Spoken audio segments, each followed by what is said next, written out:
just when I think you couldn't possibly be any dumber, you go and do something like this.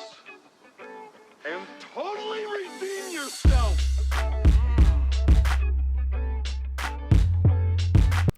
Welcome back, Internet.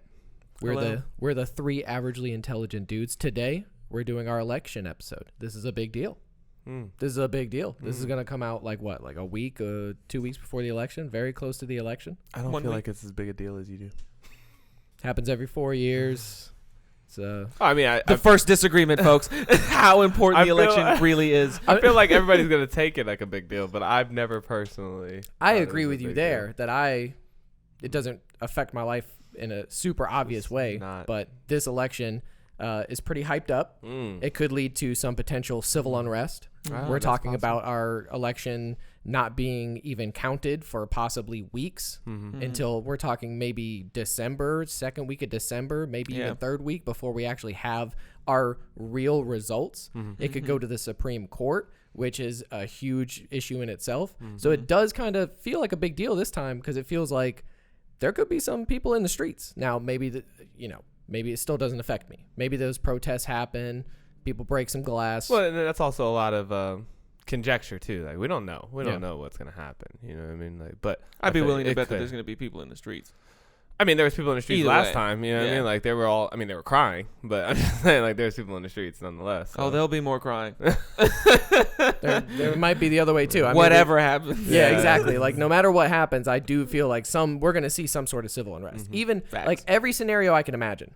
Biden landslide. I see all the Trump people saying it's Rigged. fake. Rigged, yeah. Right? I see if Trump wins by a slim margin. Now Biden's going to want to take that to the Supreme Court or fight it. He won't concede maybe. Like I see a lot of scenarios and all of them end with civil unrest. And it's because of how unrestful we are right now as a nation. Well, and then also too, the candidates add a lot to that too. I mean, look, they can't even get through a debate civilized. Yeah, so, exactly. You know, like if they're the Right. leaders, then they're gonna be like, no, that's fucking bullshit. This is bullshit, and then everybody else Exactly. gonna jump in on their bandwagon. Yeah, You know? it's no surprise looking at the two candidates how their followers act. Yeah. I mean, very in line with their followers are just reflections of them, Yeah. and the cult of personality that they've cultivated. One thing I would love to get out of the way before we do all this is our biases. Like I think we should lay that out very publicly for fair. the I like people so that they understand like where we're coming from and like just like we can't remove them completely. We're all trying to be as Shit, I wish the independent news as did we some shit like can. this. But I'm Tucker Carlson, and I'm going to tell you some shit that may not be true if you're a lefty. Well, I thought you meant more so like give our internal biases because I know my internal. that's what I'm biases. saying. Yeah. Okay. So like I'm off. I don't vote, so I've never voted. I have no intention to vote this election. I probably a little right leaning. I was gonna say far right. I'm a little far right. I'm a libertarian. By definition, I would say I'm a libertarian. So that's really where I'm coming from with most of my ideas and stuff. But yeah, in the grand scheme of things of like who I voted for or would vote for, I wouldn't vote at all for either one of the people. So that's just me. Yeah, I'm in a similar boat. I would consider myself more like independent. I'm very liberal on issues. I'm about policy. So like I do believe that some sort of affordable or free healthcare and education and some of these other things, we've evolved to where I believe that to be almost a right where we can live a civilized society and raise the floor a little higher. But if I had to choose between our two presidential candidates, I wouldn't make that choice because they're both fucking trash. So even with a third-party candidate, which is a joke in itself, like Joe Jorgensen or the Green Party candidate or all these other candidates on the ballot or Kanye. Like, what you're literally asking me to vote in California or one of these states that's already decided for a third-party candidate that's not even going to get 1% of the vote. Like, why would I even vote? Is Kanye actually on the ballot? You have to write him in. In some states, he is on the ballot. Well, because what happened was there was a problem with some of his paperwork. So in some of the states, he didn't get the paperwork in on time to be on the ballot. Yeah. And some of that, my understanding is what some happened. of that is also due to coronavirus, both the actual event and Kanye himself getting it. Yeah. Okay, so fair enough. And then Mac, you? Yeah. So I'm much closer to my brother on these issues. I think I'm also I would consider myself a libertarian. I also have no intentions of voting and don't really see the point in voting, but I am very fascinated with the political system from a psychological and human influence view, and I like to watch it as it's entertaining for me, but It's from like entertaining. a studying, I like to study human psychology, and I think there's almost no better field to see that play out than in politics. Yeah. And so that's why I'm interested. I want to make a quick point too that I could be energized to vote if That's I true. saw something in a candidate that I agreed with. Yeah, it's and not I- that I'm against voting. Yes, but I am against voting against someone. Yeah. So like I don't believe I should have to go and vote for somebody because the other person is so bad that I just how could you morally Yeah. object to voting for this other person when this person is so bad? Like that argument falls flat on its face for me because I just don't believe that that's a reason for exercising this right. Yeah. You have tons of rights that you don't exercise. I don't Yep. own a gun. I don't, go out in public and scream free speech things that would upset people that just because I can. Right. So I just don't believe that I should exercise my vote unless I feel energized and that my vote will matter, or I mean that's a whole different conversation about counting and things like that. Yeah, I personally don't do it as a practice just because it's a very unpopular opinion, and like I don't want to turn off you guys, the viewers, right now. We're gonna try and have a really educated conversation about this, and we're gonna try and offer a lot of information that might be helpful to you guys in your voting or not. Or We might even address some but- things you're not aware of. Right, but I think I'm personally coming at this from an entertainment standpoint more so than a informational standpoint. And so anyways, my hot take is that I don't see the efficacy in voting just in the way that our political system is structured at the moment, and the way that they have so many ways to supersede your vote or to dilute your vote or to just backdoor it, right? But even all conspiracy things aside, on a personal note too, I feel like it's very hard in the day and age that we live in to be educated enough to make a solid decision. Even as I try and look for you really have to spend time studying the numbers and Agreed. studying the policies and finding out what's actually happening, not just what people are saying is happening or Right. talking about. That's a side effect of the free exchange of information that we have with the internet is that you could, instead of getting something filtered through the news or the newspaper or the radio or, local government, you're not getting it filtered through that anymore. It's unfiltered and you get every side and every version of the idea. Right. So if something like 9/11 were to happen in a non-internet age, we might not have all the conspiracy theories and crazy threads and things that people talk about when 9/11 comes up. Right. Because it would have to be, there would maybe be a tape series. If it happened in the late 80s. There'd be an underground DVD running around. Yeah, about exactly. Yeah. Like it's a whole different thing. It's a lot harder to procure that information. Sure. Yes. It's the agreed. same way, like, before the internet, unless you had that firsthand information there, like, this is how people found out about the questionable things that Christopher Columbus has been, accused of doing and things like that. So all of these sort of, like you said, conspiracies or alternate versions of history come about from having the freedom to see all of the information at hand, which I think is important, because what you just said there was really important in the sense that instead of filtering it through the news or through, because even when you go online, it's still going to be filtered. But the cool thing is that you can easily access all of those filtered contents right there and observe all of them, kind of how we talk about, in the sense that you have to look at all of the story, or all of the different reportings of the story To get the and whole then story. to get the whole story, because you're going to have to filter out people's biases. New information that they wanted to leave out is going to be in some other stories, vice versa. So you have to look at the whole spectrum of viewpoints on the story, and then I think you can start making your own decisions about them, or at least that's how I tried it. I try to look at many different people from many different perspectives, talk about the same thing. Yep. And then once I have all of that, knowing that I'm getting bias all the way through, then I can go ahead and say, okay, based on all the information that I've got, this is how I feel about XYZ situation. Informed opinion. I like that. I definitely think that you would be making a huge mistake if you're getting all your information from one source at Right. the point in which we live in, because it's not really information. Like you said, it's viewpoints. Right. It's more opinion-based reporting than it is anything. And so if you aren't seeking, both sides, and I find myself constantly trying to brush up on the bias of each one of these reporting networks. Like I'm like, okay, wait, is CNN like who are they pro, and then like Fox, obviously we all know Fox News, but like who are these people, and like what are their biases? That's why I wanted to start with ours, so that you guys know kind of our lens, and maybe by stating that up front, we can try to help you filter out some of our opinions as well. But either way, it's tough. It's tough out here right now. It's tough out here to find the information that you're looking for. It's much more opinion based. It's much opinion. Even like. Well, I think that's because really there is no inherent information. Like there is no information by itself. Too. Like that doesn't exist. Information is only there after it's processed by somebody or something, and then it's passed on through that somebody or something, which inherently gives it to you in the way that they perceived it. So there really is no blank information free of bias out there for you to find. You have to collect as much information about the same subject that you can, and then even with your own biases come to whatever the most useful conclusion for you. And I think that that's something that people forget, is that nobody's actually out here looking at the facts. As a matter of fact, I just recorded I was listening to a podcast by Jordan Peterson. He talks a lot about how everything is so skewed by your perception that there is no way to understand the idea of an objective fact. Like there's so many facts that underlie facts and supersede facts, and like I say with statistics and different time frames, and right, he even brought it up in the context of a political conversation, saying he's like, let's just take the Israel-Palestine situation. He was like, you can either frame it, he was like, if you're making one argument, you might frame it within the last 100 years. But if you're making a totally different argument, you might frame it within the last 3,000 years, because those extra 2,900 years have relevant information to your argument. Sure. Whereas the other person might not have even studied those 3,000 years because it wasn't relevant to what they were looking for. True. Yeah.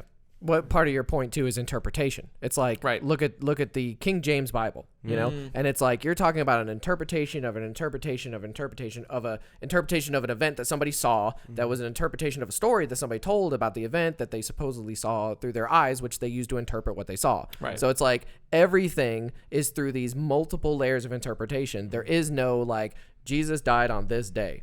This, like everything is, and I think that that's kind of what he was getting at, and he was saying like people today have this thinking that we're all arguing about our opinions about the facts, and he's like, no, that's not what you're doing. You're actually arguing about what the facts are, because you see different facts based on the things that you're looking for, because what you're looking for is aiming you in a certain direction. What you're seeing is the same facts. Sometimes you're just interpreting them differently. That's the point I think I'm trying to make, is that you could see the same facts and you just completely interpreted them differently. Yes, I think what his point is that that's actually the minority of situations that's actually occurring. He was saying that he thinks that it's much more, because he was saying that in the amount of facts that you could talk about that might be relevant to your situation, which could be all of them or only one of them, it's really hard to tell. It's not like it's obvious how many facts are relevant to what you're talking about, but it's like having a library with an infinite amount of books.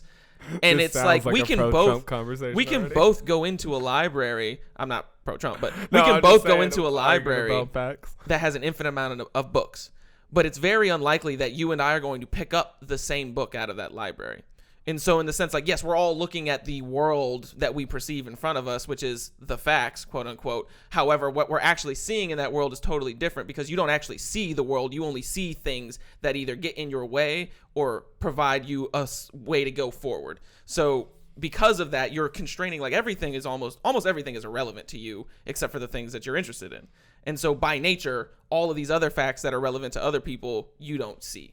Yeah, but then so you're not really arguing the efficacy of the facts then, though. You're just arguing about, like you said, what facts are you looking at? Like he said, how are you interpreting the facts? Like, are you interpreting them through this viewpoint or that viewpoint? But he's saying, like, all the books still exist in the library, right? And those books might all have all might have the same fact. This happened on this day, yes, or but this equals this. But amount. what that means, the filtration happens before that Yeah. level. So it actually happens at the level of, what section in the library am I going to go? Yeah, you're It talking about happens at every confirmation level. bias. So Yeah. you're saying what we like our reticular activating system, like we're looking for what we're looking for. Like, right? I definitely So I get watch that, more but- Dave Rubin stuff than I do Sure. Kyle Kalinske, just because he says more things that I agree with. Yeah, sure. So, I mean, Sure. already I'm losing a lot of facts that Kyle Kalinske might be telling me that you might know if you watch him more, just because I don't watch him and he talks about different things. So literally there are the amount of facts that we're using are completely different. And here's my point, because it's right in the same line, is that all those YouTube commentators are using the same number of COVID deaths and arguing differently for the same facts of each one. I was going to use COVID as a good example too, because each one of them, none of, like, I guess like the numbers are out there of like what's happening and necessary. But I think we're always necessarily Max right, and too. I think we're both right. I don't know. What we're not like on different sides of an issue. I didn't think of it as debate. No, I'm saying I'm confirming what he's saying in the sense of you the filtration process happens far before you're even presented with the idea.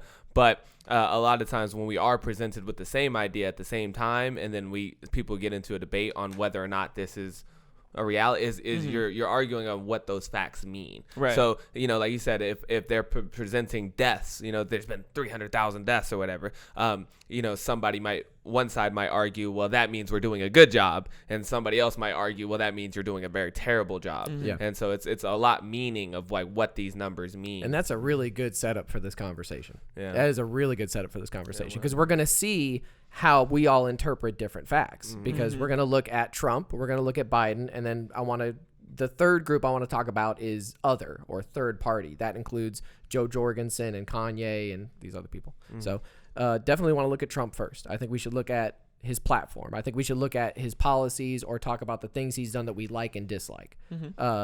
Now, people who know me in my personal life probably know I'm not very pro-Trump. I would say I'm not necessarily anti-Trump so much as I used to be, more so anti-establishment. I just don't like how our government works. I think it could work much better in every layer of it. So I see Trump as part of the government. I also see Biden as part of the government. So I'm not really pro either one. But when I want to talk about the things with Trump that I do like, I will say he's right about black unemployment.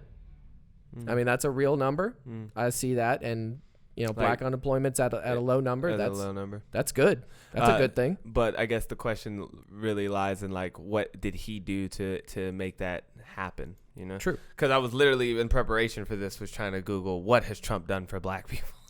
And I really couldn't find much. I know that this is tough. And I think this is tough in a lot of this conversation when we talk about the economy and stuff too. It's like presidents like to take credit for things that they didn't necessarily instrument. So, for example, you don't really have any control over the economy. As soon as he got elected, the economy shot through the roof, right? Based off of what the marketplace thought what he would do, not necessarily what he did. And so, but then he gets to claim like credit for that and say, see, I made it's a the self-fulfilling prophecy, because if you believe that he'll do things that will make the market do well, then you have confidence in the market and you invest in it. Now, the investment in the market is what's actually going to help it do better. So just because you have the thought that it would get better with him, everybody goes and invests, and then it does better, which because the market goes up, more jobs are created, and because black people get jobs, more black people are in jobs. Now, it just so happens that whatever the millions and trillions of different interactions that came about through the market coming up, it just so happened that for whatever reason, more black people got jobs than had ever before. Yeah.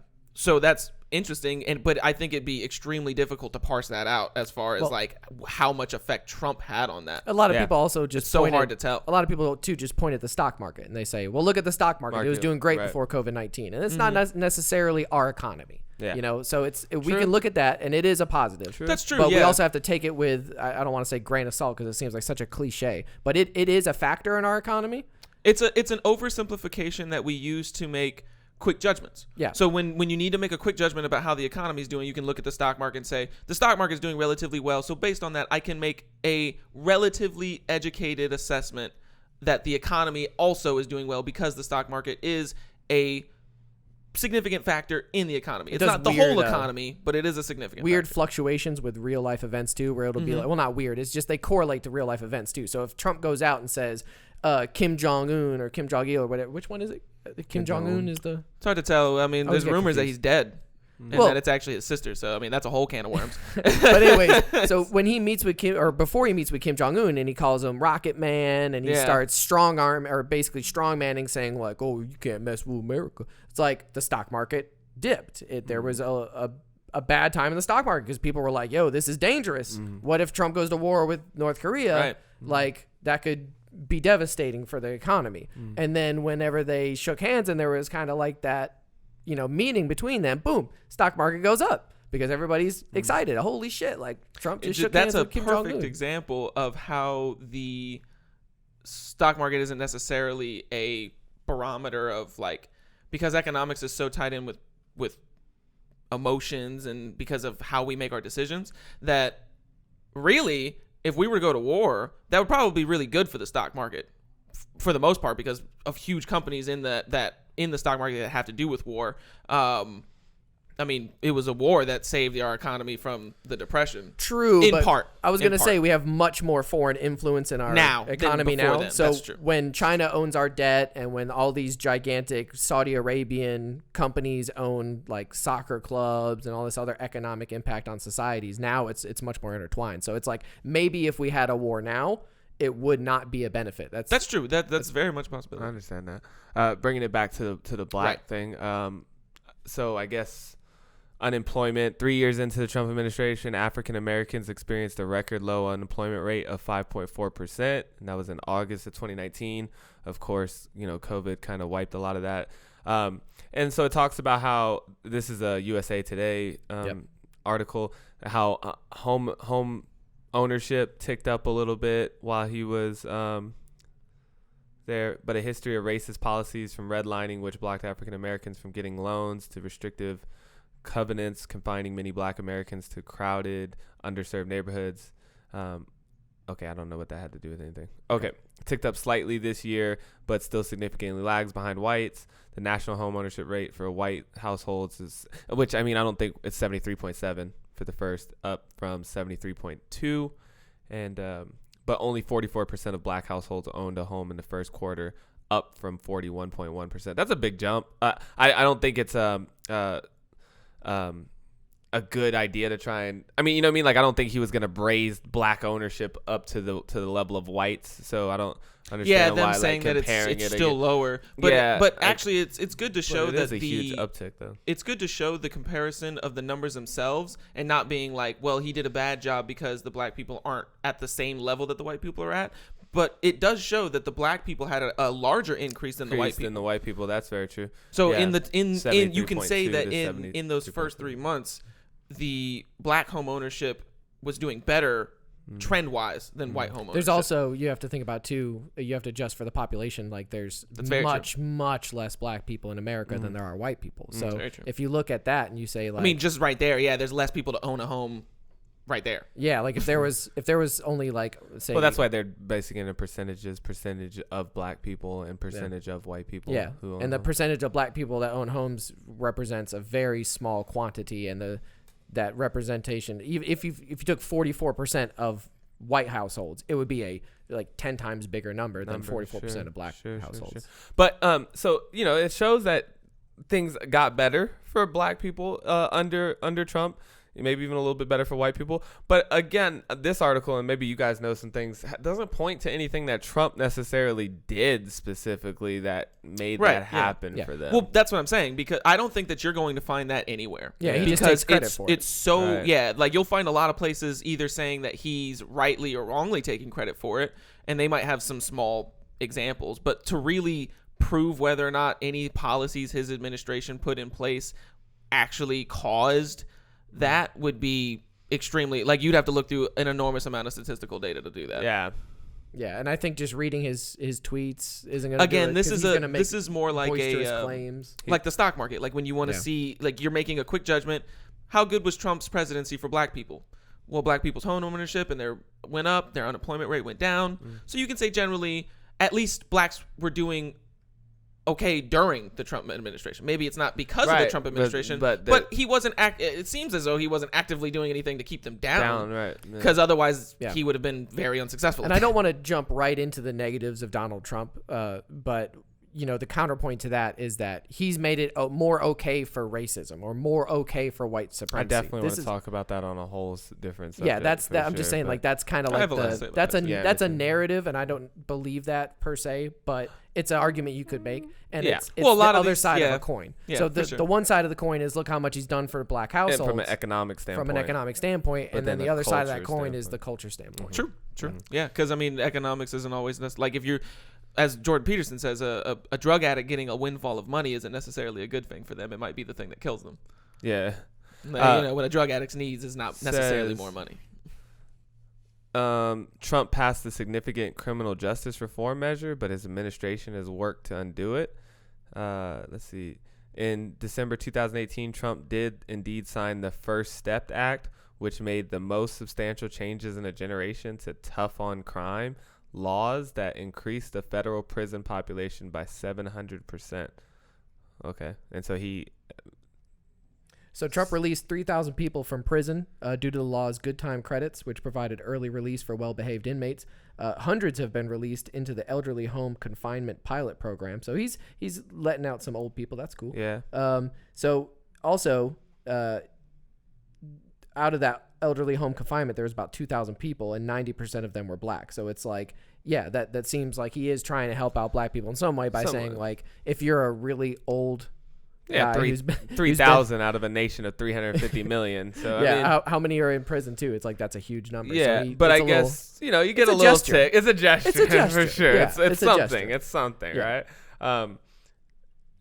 This is good down here too. It says, moreover, Trump has failed to mention how the bill was the culmination of several years of congressional debate over how to reduce the size of the federal prison population and to maintain public safety, according to the Congressional Research Service. The law is basically a scaled-down iteration of the Sentencing and Reform Corrections Act that was introduced in 2015. Yeah, so right. Before his presidency, they introduced this act. Mm-hmm. When he becomes president, they eventually get it passed. And he's like, see?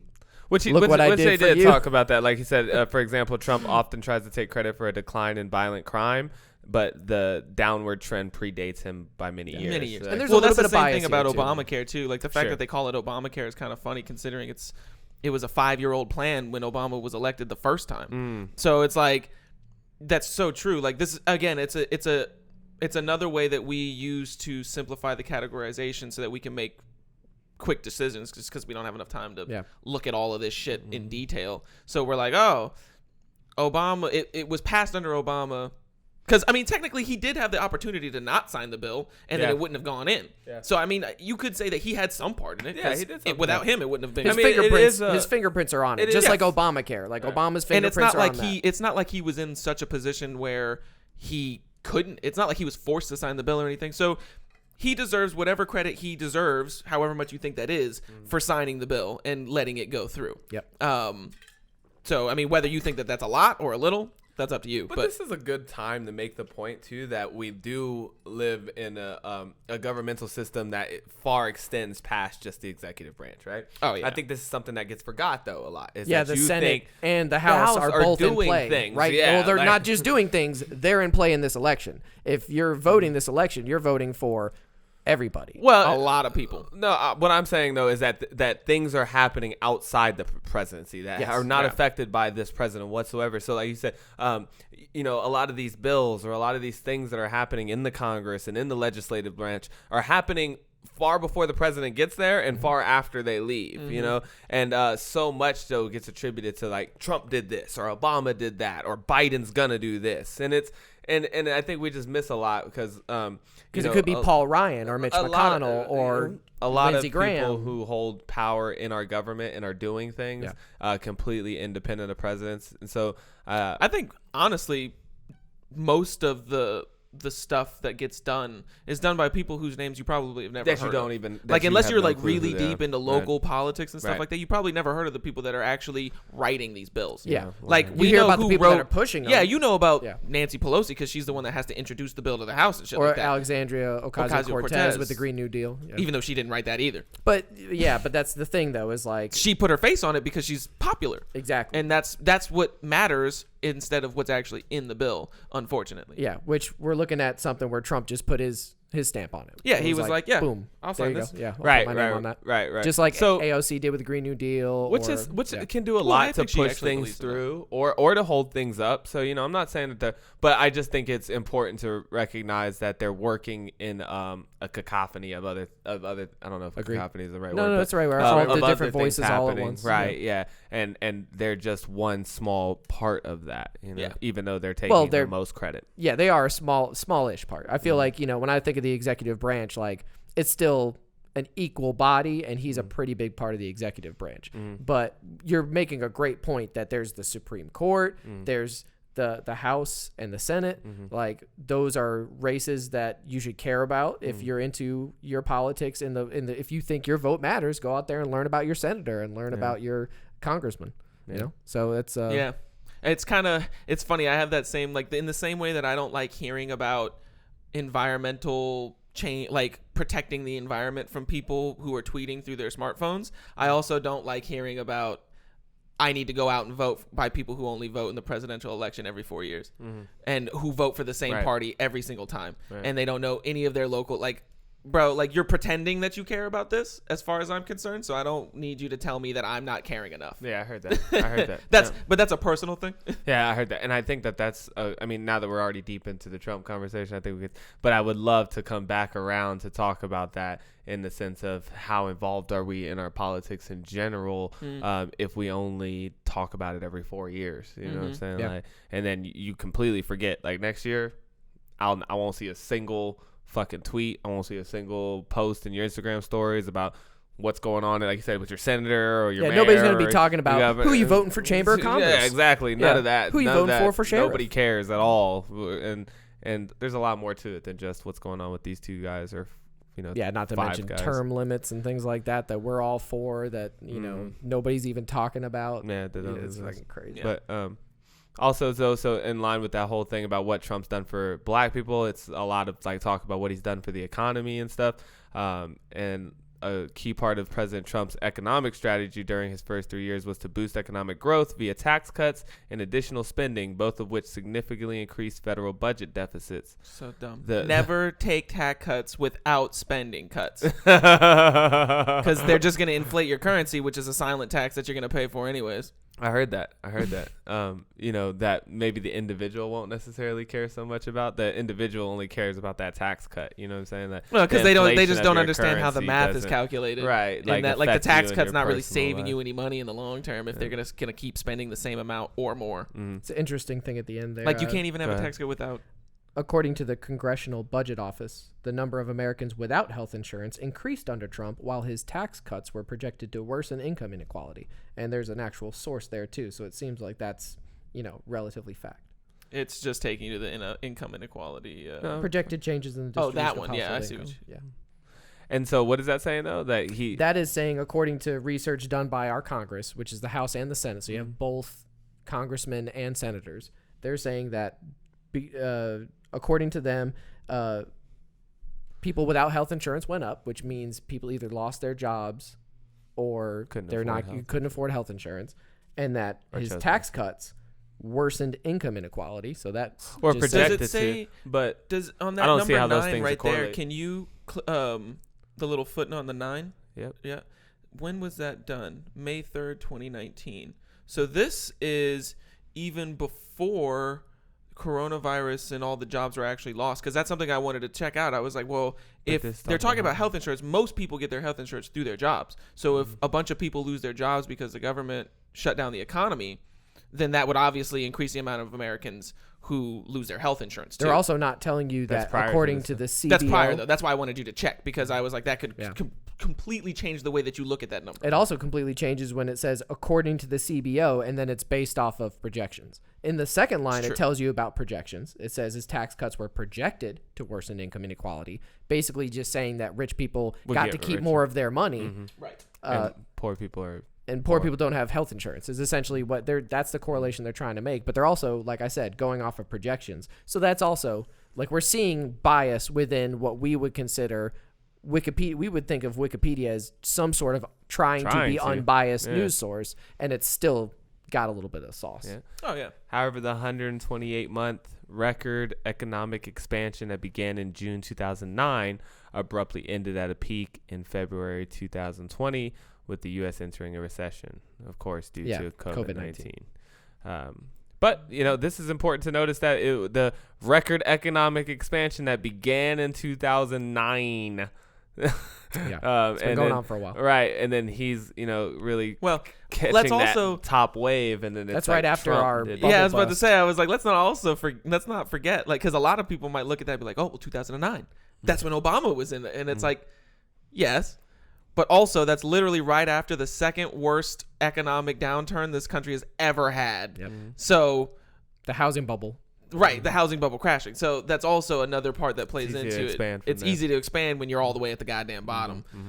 But which lends to the thing Maybe too, not that necessarily quickly, I but- talk often about this though, is like how much control do these people really have? Right. You know, because our economy tends to go through this like boom bust type cycle. You know, which everything does. Everything has an up and down cycle to it. Like nothing just goes up forever and ever. So these are natural, and it almost kind of just depends on what side of the stick you get. I think it was funny you mentioned that article where they were interviewing Trump, and they're like, "So a pandemic on your watch?" Yeah, I want to bring that up. I saw YouTube algorithm fed me a video, and it was an uncut version of a 60 Minutes interview that Trump did recently, and it looked like somebody on his team maybe had recorded it without, like, the woman wasn't even on camera. It was just camera on Trump. He's obviously interacting with the interviewer, and it's uncut. So you have like all the background production stuff. Yeah. And the first thing that comes out of her mouth after they sit down and kind of have a little bit of a back and forth about the question she's going to ask, because she's like,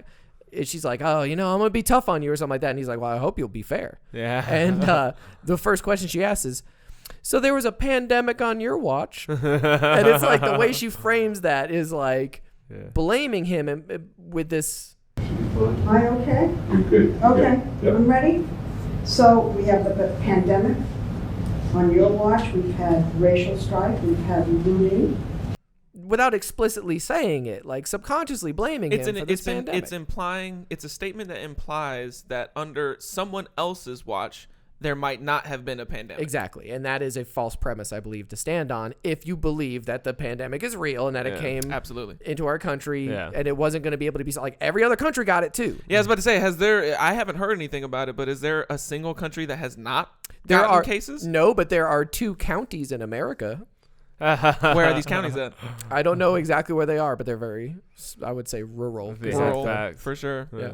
Just not a lot of traffic going in and out of there. Not a lot of people still, going. we still got 2 counties in America as of a couple days ago. Well, that's fascinating. So, I mean, I guess it's possible. I mean, maybe somebody during this whole time, nobody went to Kazakhstan. Hey, I don't hear about those guys that live on the island in India that don't have human contact. They probably don't have it. That's a good point. The ones that killed that guy with the arrow? Oh, yeah. Y'all remember that. Papua New That's Guinea and true, all yeah. I'll remember that. I bet you Somewhere the in India. indigenous tribes, I'm sure some of them don't even know this is going on. Shit, there's people in the Amazon who have no idea about coronavirus right now. Fascinating.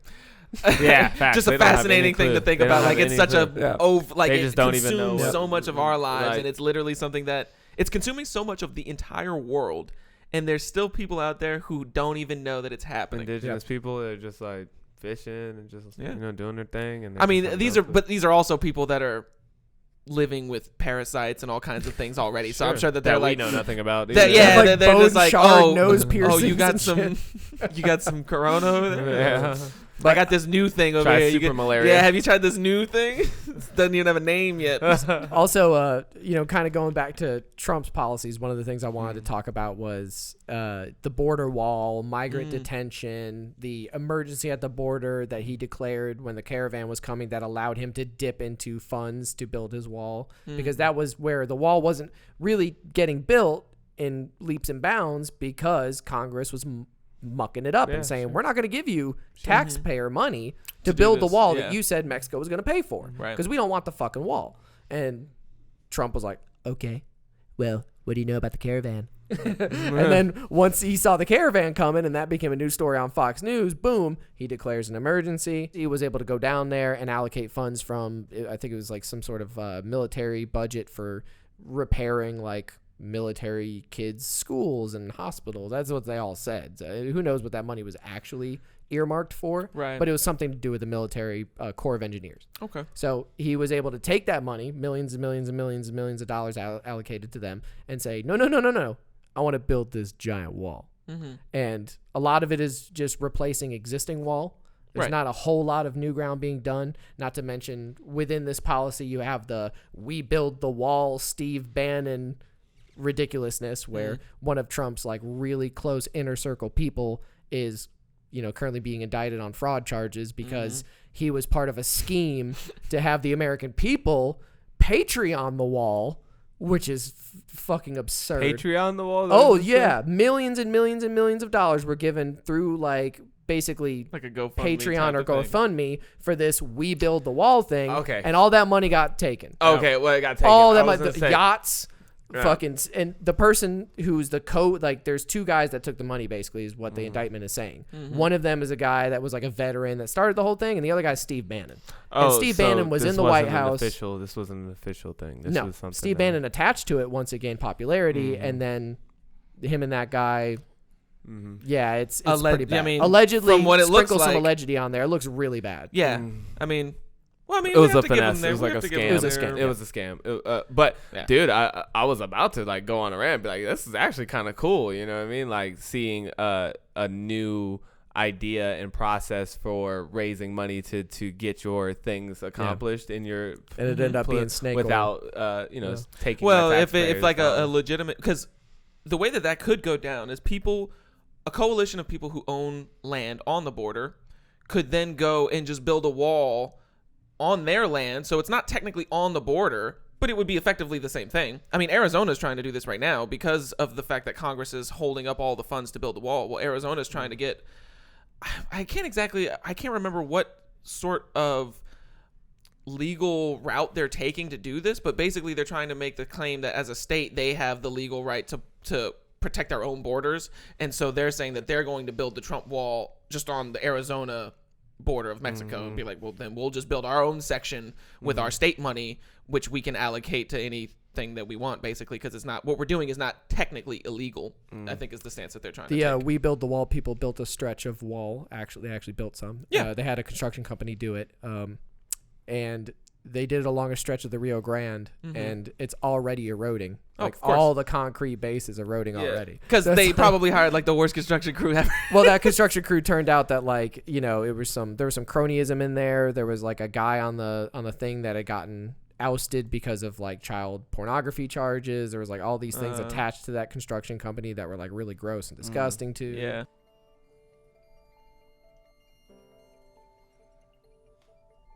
Arizona. Yep, I heard. He built 400 For the most part, Arizona's been a very fast construction site, in part because the government owns so much land here. Border Patrol says it's about 80-20 split, with the government owning about 80%, 20% being private, making it much easier to continue construction at a rapid clip. Driving along the border, now west of Sasa Bay, you can see the 15-foot fence being replaced or having been replaced.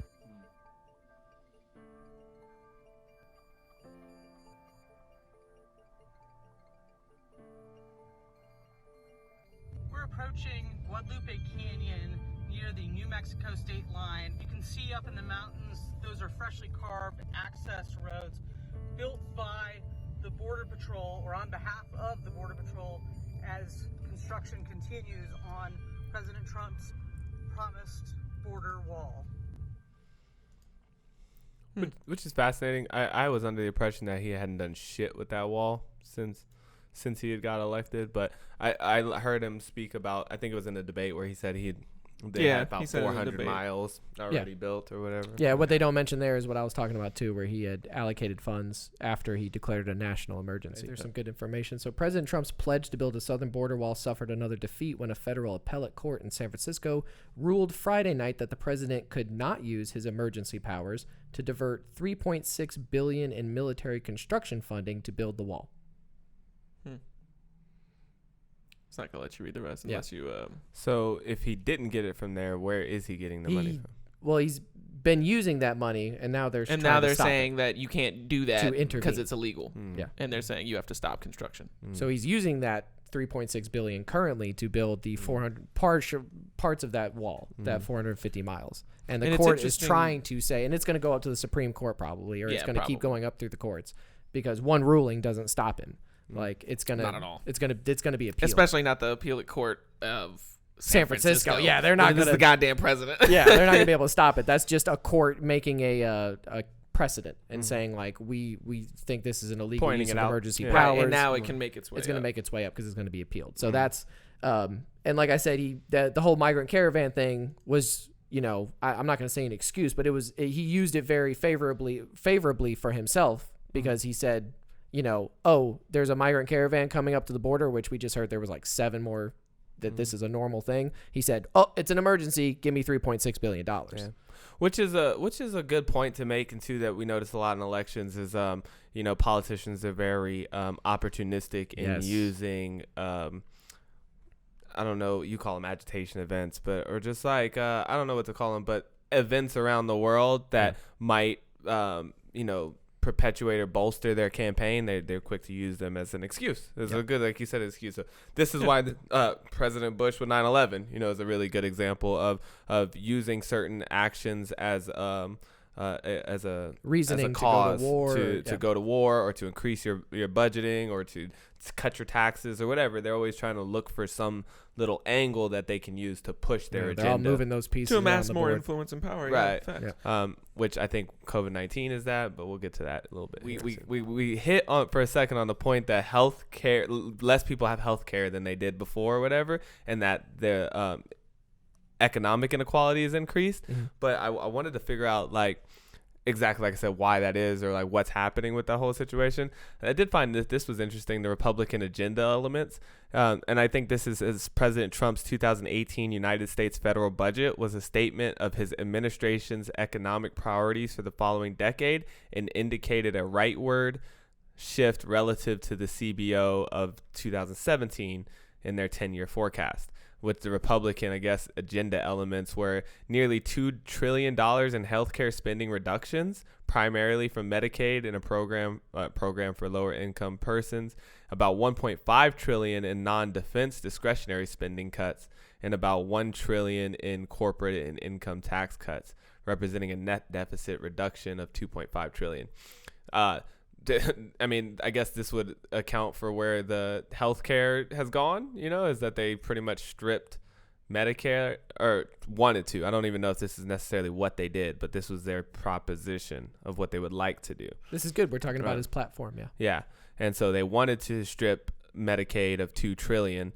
I really thought that it was fascinating. Like, and then here you see the Democratic agenda elements too. Is their idea was a net reduction of defense spending, $300 billion, and about $200 billion more for infrastructure, for a net deficit reduction of $100 billion.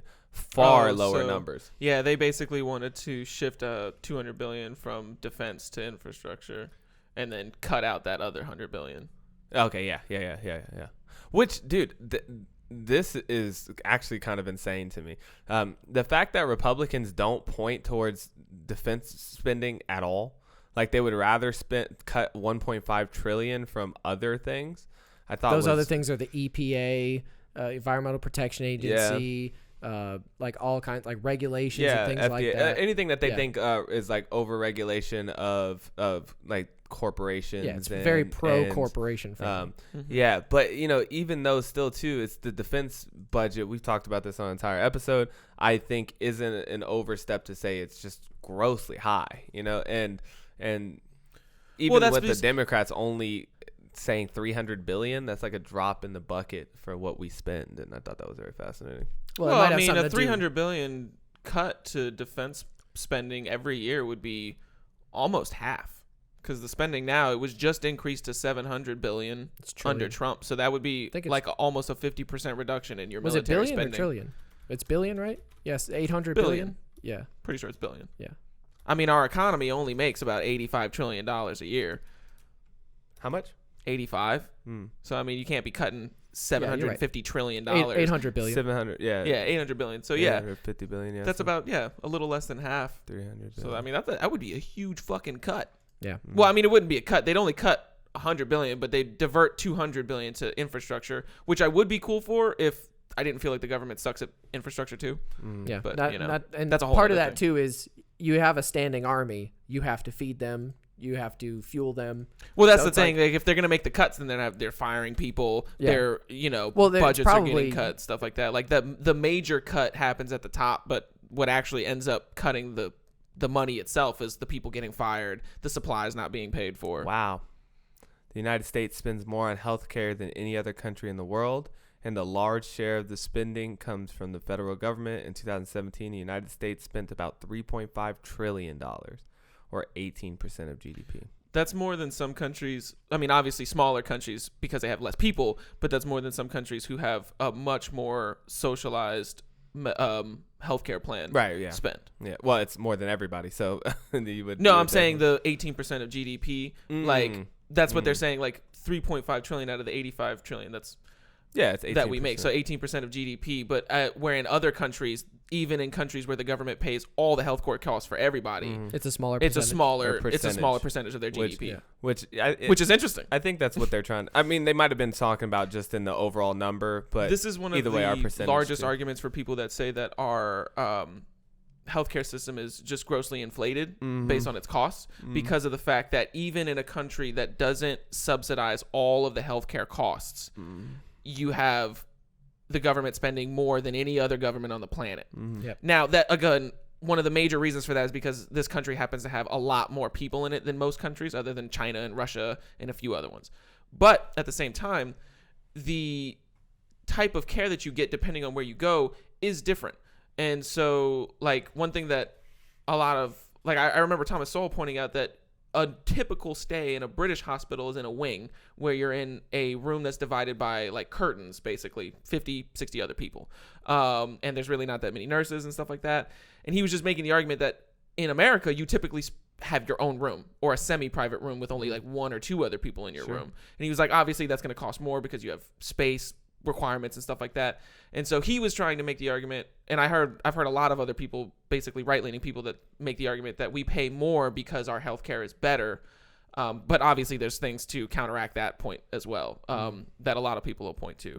I just think that it's interesting that you can have, that fascinates me in the sense that I don't know if it's because of our elective surgeries that we like to do in the cosmetic stuff, or if it's because our insurance isn't subsidized by the government at some cases, but then it is in some cases. Got 3 letters for you, buddy. Huh? I got 3 letters for you.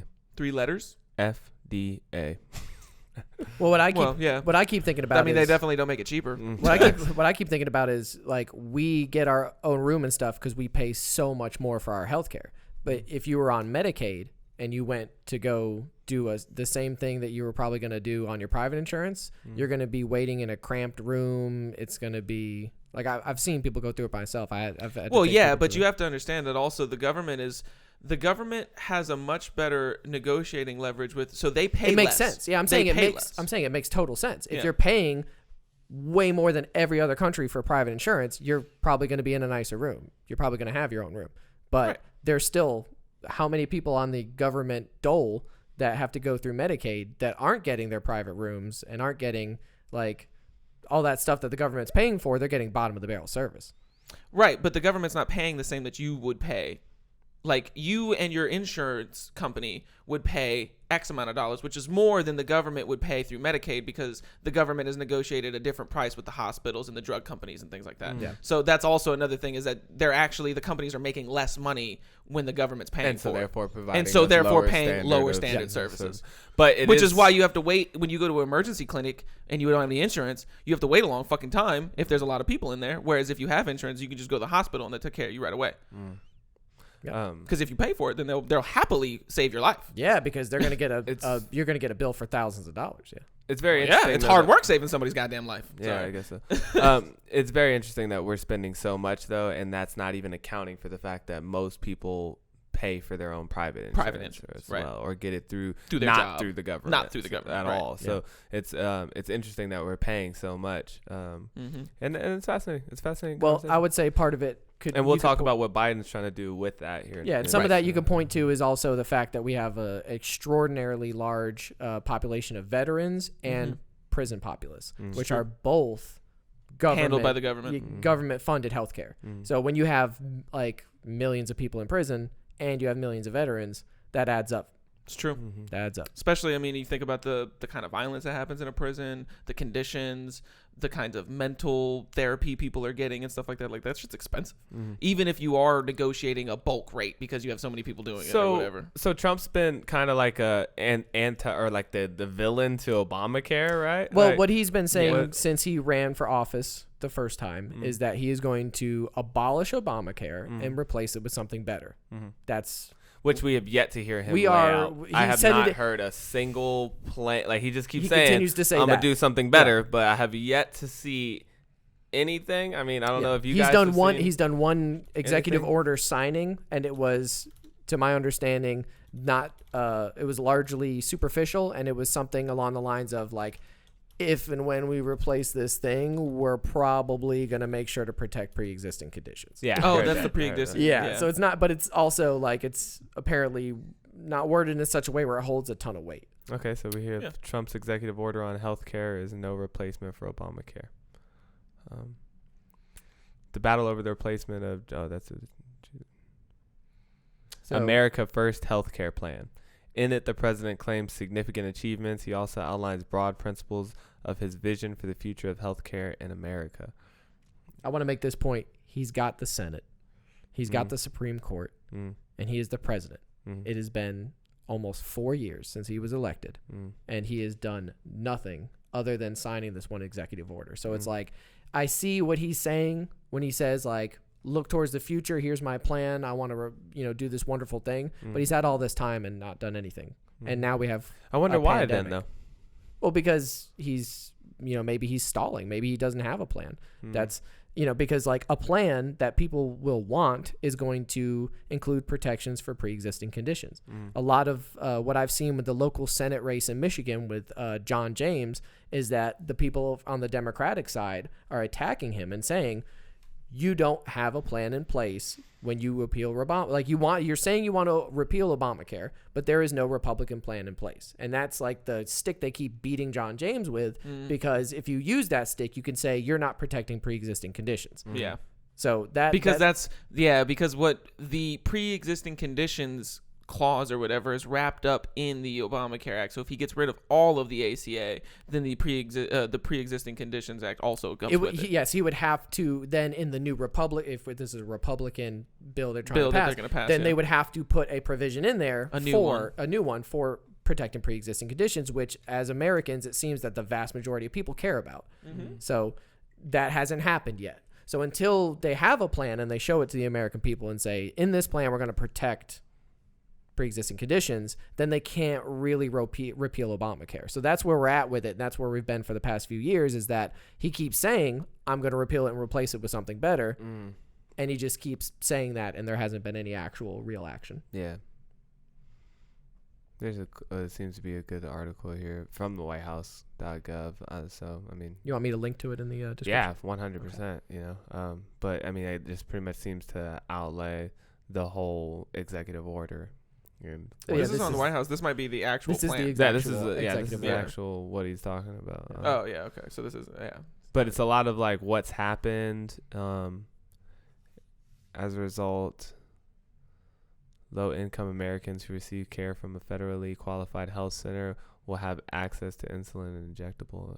Yeah, it's a lot of very individual parts. It's very long, looks very wordy. Oh, dude, it's long. Like, we're not even getting into the. I mean, this is what I mean when I tell you don't really know what you're talking about when you're voting, because it's like you ain't ever sat down and read one of these in your life. Well, like Max said, we could all be looking at the same facts, but we could be using different facts to explain those facts. We can interpret them differently. Like, this is something where we're gonna go to the news on this and get 10 different takes. But that's my point too. Is like you're not even getting the fact. Like, you're not even going. That's what I'm saying. Like, you're going to get the take on the facts, but you didn't even get to like what the executive order actually says. Or what it is. Yeah. My point before was not that we're interpreting different facts. It's that you literally, because if you believe something is a fact, then it is to you, and you act on it like it is a fact. So it is to you, which is how we're having these conversations. So basically what I was saying is that if someone hears some of the Democratic people against John James saying that your plan doesn't protect pre-existing conditions. Now, if somebody's never actually read John James's plan, if he has one, hypothetically, this is a hypothetical situation.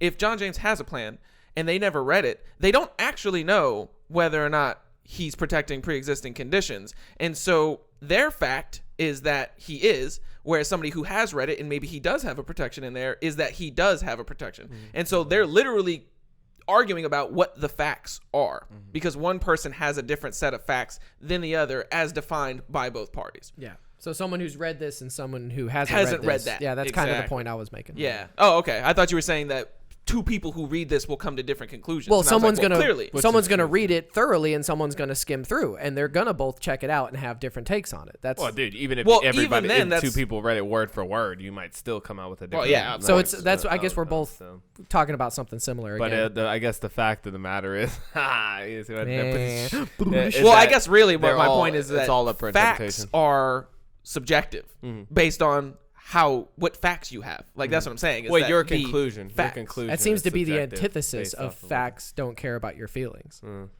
It is. I'm not. I never said and that. I'm not saying that you agree with it. I'm just saying like that sounds like the antithesis to that statement. I'm not saying you hold that statement. No, in I that think regard. that I truly believe the complete opposite in that facts are entirely your feelings. Yeah. Because your feelings make up your perception makes up everything. So if you're perceiving something as a fact, then it is a fact to you, and you're going to act on that. Like everybody acts on the fact of gravity because it impedes you in your life. It keeps you grounded on the earth. So you can't act like you don't believe in gravity. Literally, you could not do that. So that's what I'm saying, is that the facts are based on what you believe and what you act out. So somebody that acts out one set of facts is acting out the factual information as they are understanding it, but they're actually different. And in the same way that like science This is an isn't like interesting facts conversation. because science is We've going to been- come around later and debunk that. So was it really a fact, or did you just believe it was a fact at the time? We've talked about this plenty of times. This is about it's really the argument of does objective truth exist, right? Right, Which yeah. is like, like, is this tablecloth black? Like I might see a navy blue, you might see a charcoal gray, but there's got to be some objective truth, even if we can't understand it. Now that's where I'm at with it, but that's essentially the argument we're getting into the weeds about, is like whether or not facts are real or not, which is a conversation to have. But yeah, maybe but for political another bias day. is a good angle to take to turn down, because this, like I said, we can't really look up exactly what that executive order means without getting political bias. Yeah. And that's the thing that kills me too, right? Is that like, I don't, as most people who are voting, don't have time to sit down and read every fucking All of executive this order shit, that's yeah. ever been signed, Or to study every law enough and- to be able to and interpret all these that. things of like what's actually happening. So we're all making our decisions based off of what somebody else tells us is happening, and that there's a lot lost in translation. Yeah, this goes there. back to our original point where that's why I don't vote. It used to be the people that were giving us that information were the mainstream media of the news, the newspaper, the radio, and stuff like that. And now it's three averagely intelligent dudes. I have zero more confidence in the established media than I do you guys' opinion. I would agree You know what I mean? to an extent. I think there are some outlets that still have journalistic integrity to the point where they won't run a story without actual sources or facts. But then again, we talked about, so you'll source all the things you need exactly. to support your or position, say anonymous sources. right? Yeah, you can definitely stretch that. This is one interesting. When we talked about the debates, right? You go back and look up how the debates are represented to you. So you could have watched it for yourself and you could have seen all that, right? Yep. But say you missed it and you want to go back and watch it. Well, CNN's going to headline things a lot different than Fox News is going to headline it. And they're going to show you different clips of the debate depending on what kind of viewpoint They're going to hit you with, so there was a pandemic on your watch.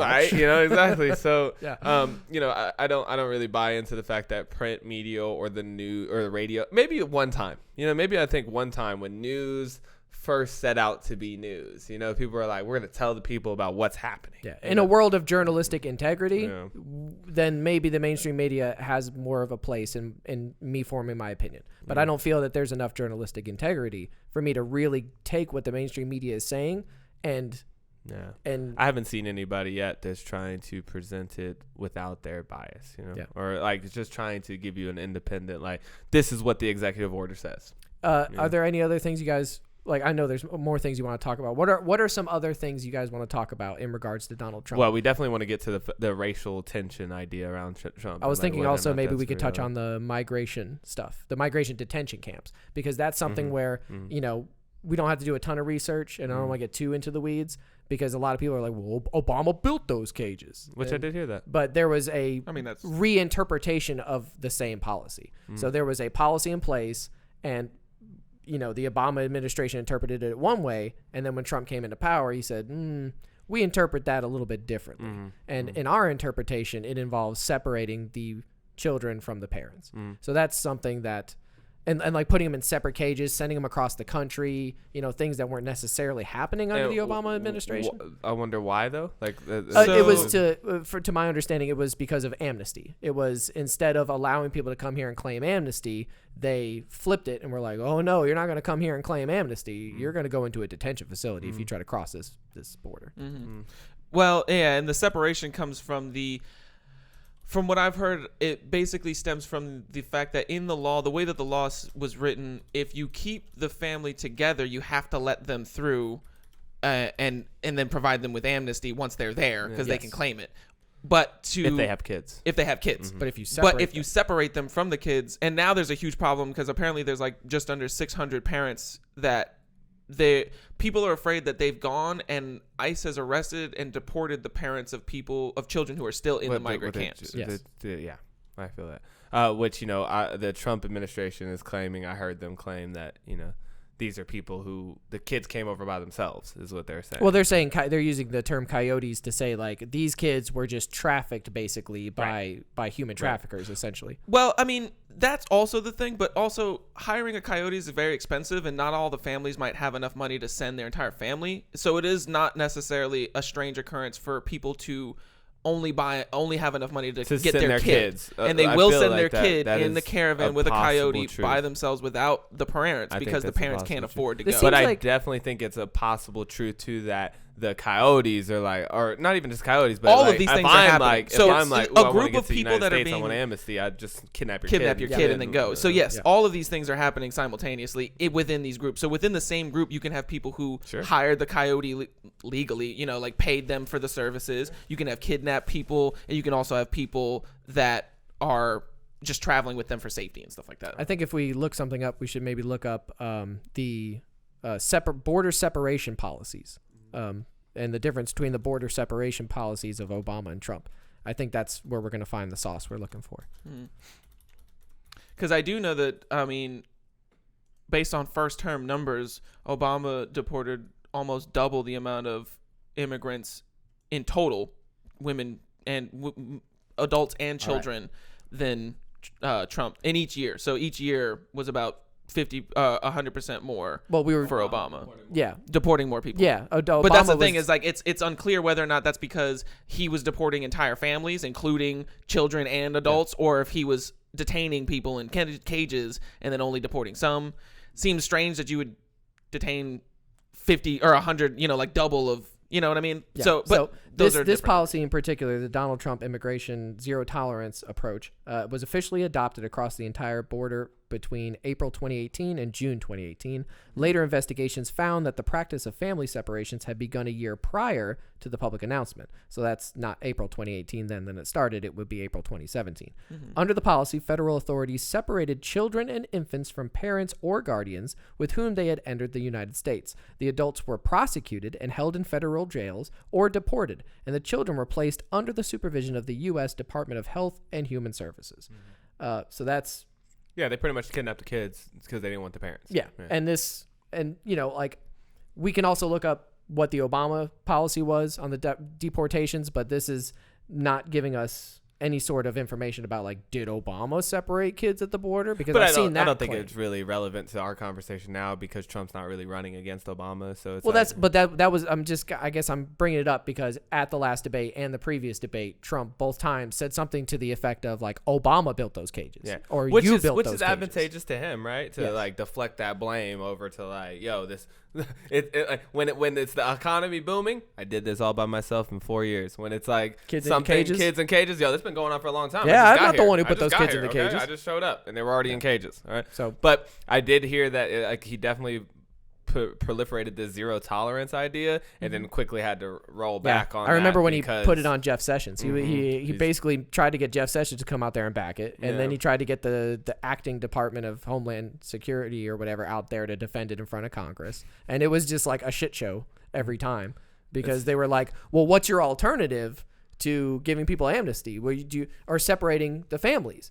And one of the things that the woman kept saying was keeping them together until their trials occur for their amnesty, and keeping them in detention, meaning that we would somehow have to keep families detained for years until the courts got, because the immigration courts are so backed up that there's just the amnesty courts and stuff it would take like 2 years for you to get a trial. That's why they used to release them in America and say, come back for your court date. Yeah. Right. And that was the previous policy. They wouldn't break up the family They and would put just the tell people them in to come jail. back. They would just say like, if you don't come And that's back, why they were saying that you're they gonna get never come deported. back. They just run and off. that's Although when probably you look why into the Obama deported numbers- so many people. Yeah. Well, although when you look into the numbers, it actually shows that the fall off, most people actually come back for that first court date.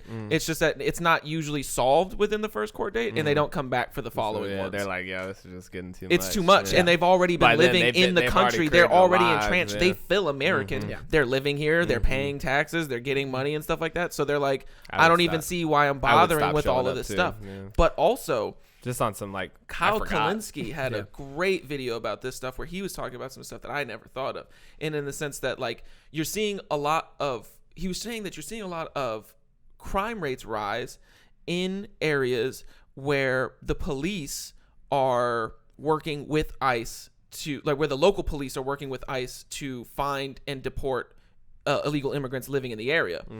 And what he was saying was basically his interpretation, or I guess the interpretation that he's subscribing to, is that the illegal immigrants in the neighborhoods see the local police operating with ICE to find them, and they become afraid to call the local police to report crimes that they might see or know of, in fear that they might be caught up in the whole thing, like, oh, well, while he's here, he might question me on my legality and I'll get arrested too.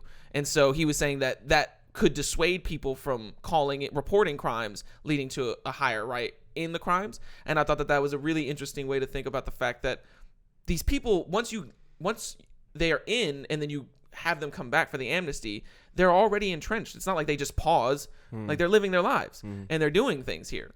And so I think that that's why Trump was so adamant on getting away from the amnesty thing. If I'm trying to think from their perspective or his perspective or whoever came up with the policy, in the sense that it's like, they feel like it's not a problem that you can solve afterwards. Like you can't let them in and then come Once they're in, around they're in. spending all this money trying to find them. And if they aren't who you thought they were, then send them back. It's much easier to just stop them right there at the front and say, look, that. if you want to come in legally, you're going to have to do it from the other side. And you're going to have to wait the 2 years in Mexico. And then once the shit comes through, you can come through.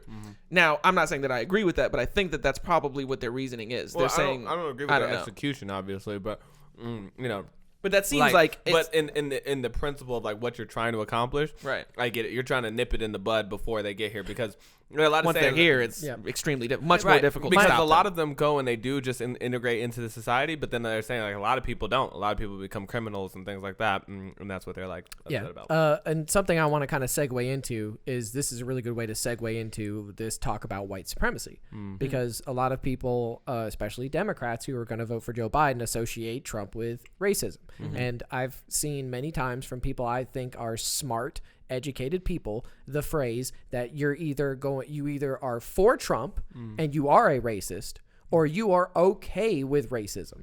Like if you are for Trump, you have to be one of those two, either a racist or okay with racism, or able to turn a blind eye, or however you want to phrase that. I've definitely heard the statement many times that Trump is a racist. Well, that too. Yeah. That too. But like the people voting for him are then labeled as you're either a racist or okay with racism. And I think that seems absurd from just a logical standpoint. That ludicrous. it sounds like absolute insanity. But you can point to different policies like separating families at the border, which is going to almost exclusively affect immigrants coming from South America. I mean, I'm sure there's immigrants from other countries trying to cross that border too, but almost exclusively immigrants from South and Central America. Yeah, well, because crossing a water border is extremely difficult. Like coming from the ocean and sneaking onto American soil, that's much harder than just but coming the point I'm trying to land. make is that's going to largely affect what we would consider America to be minorities, or if you were a white supremacist, that's who you would want to oppress coming into your country.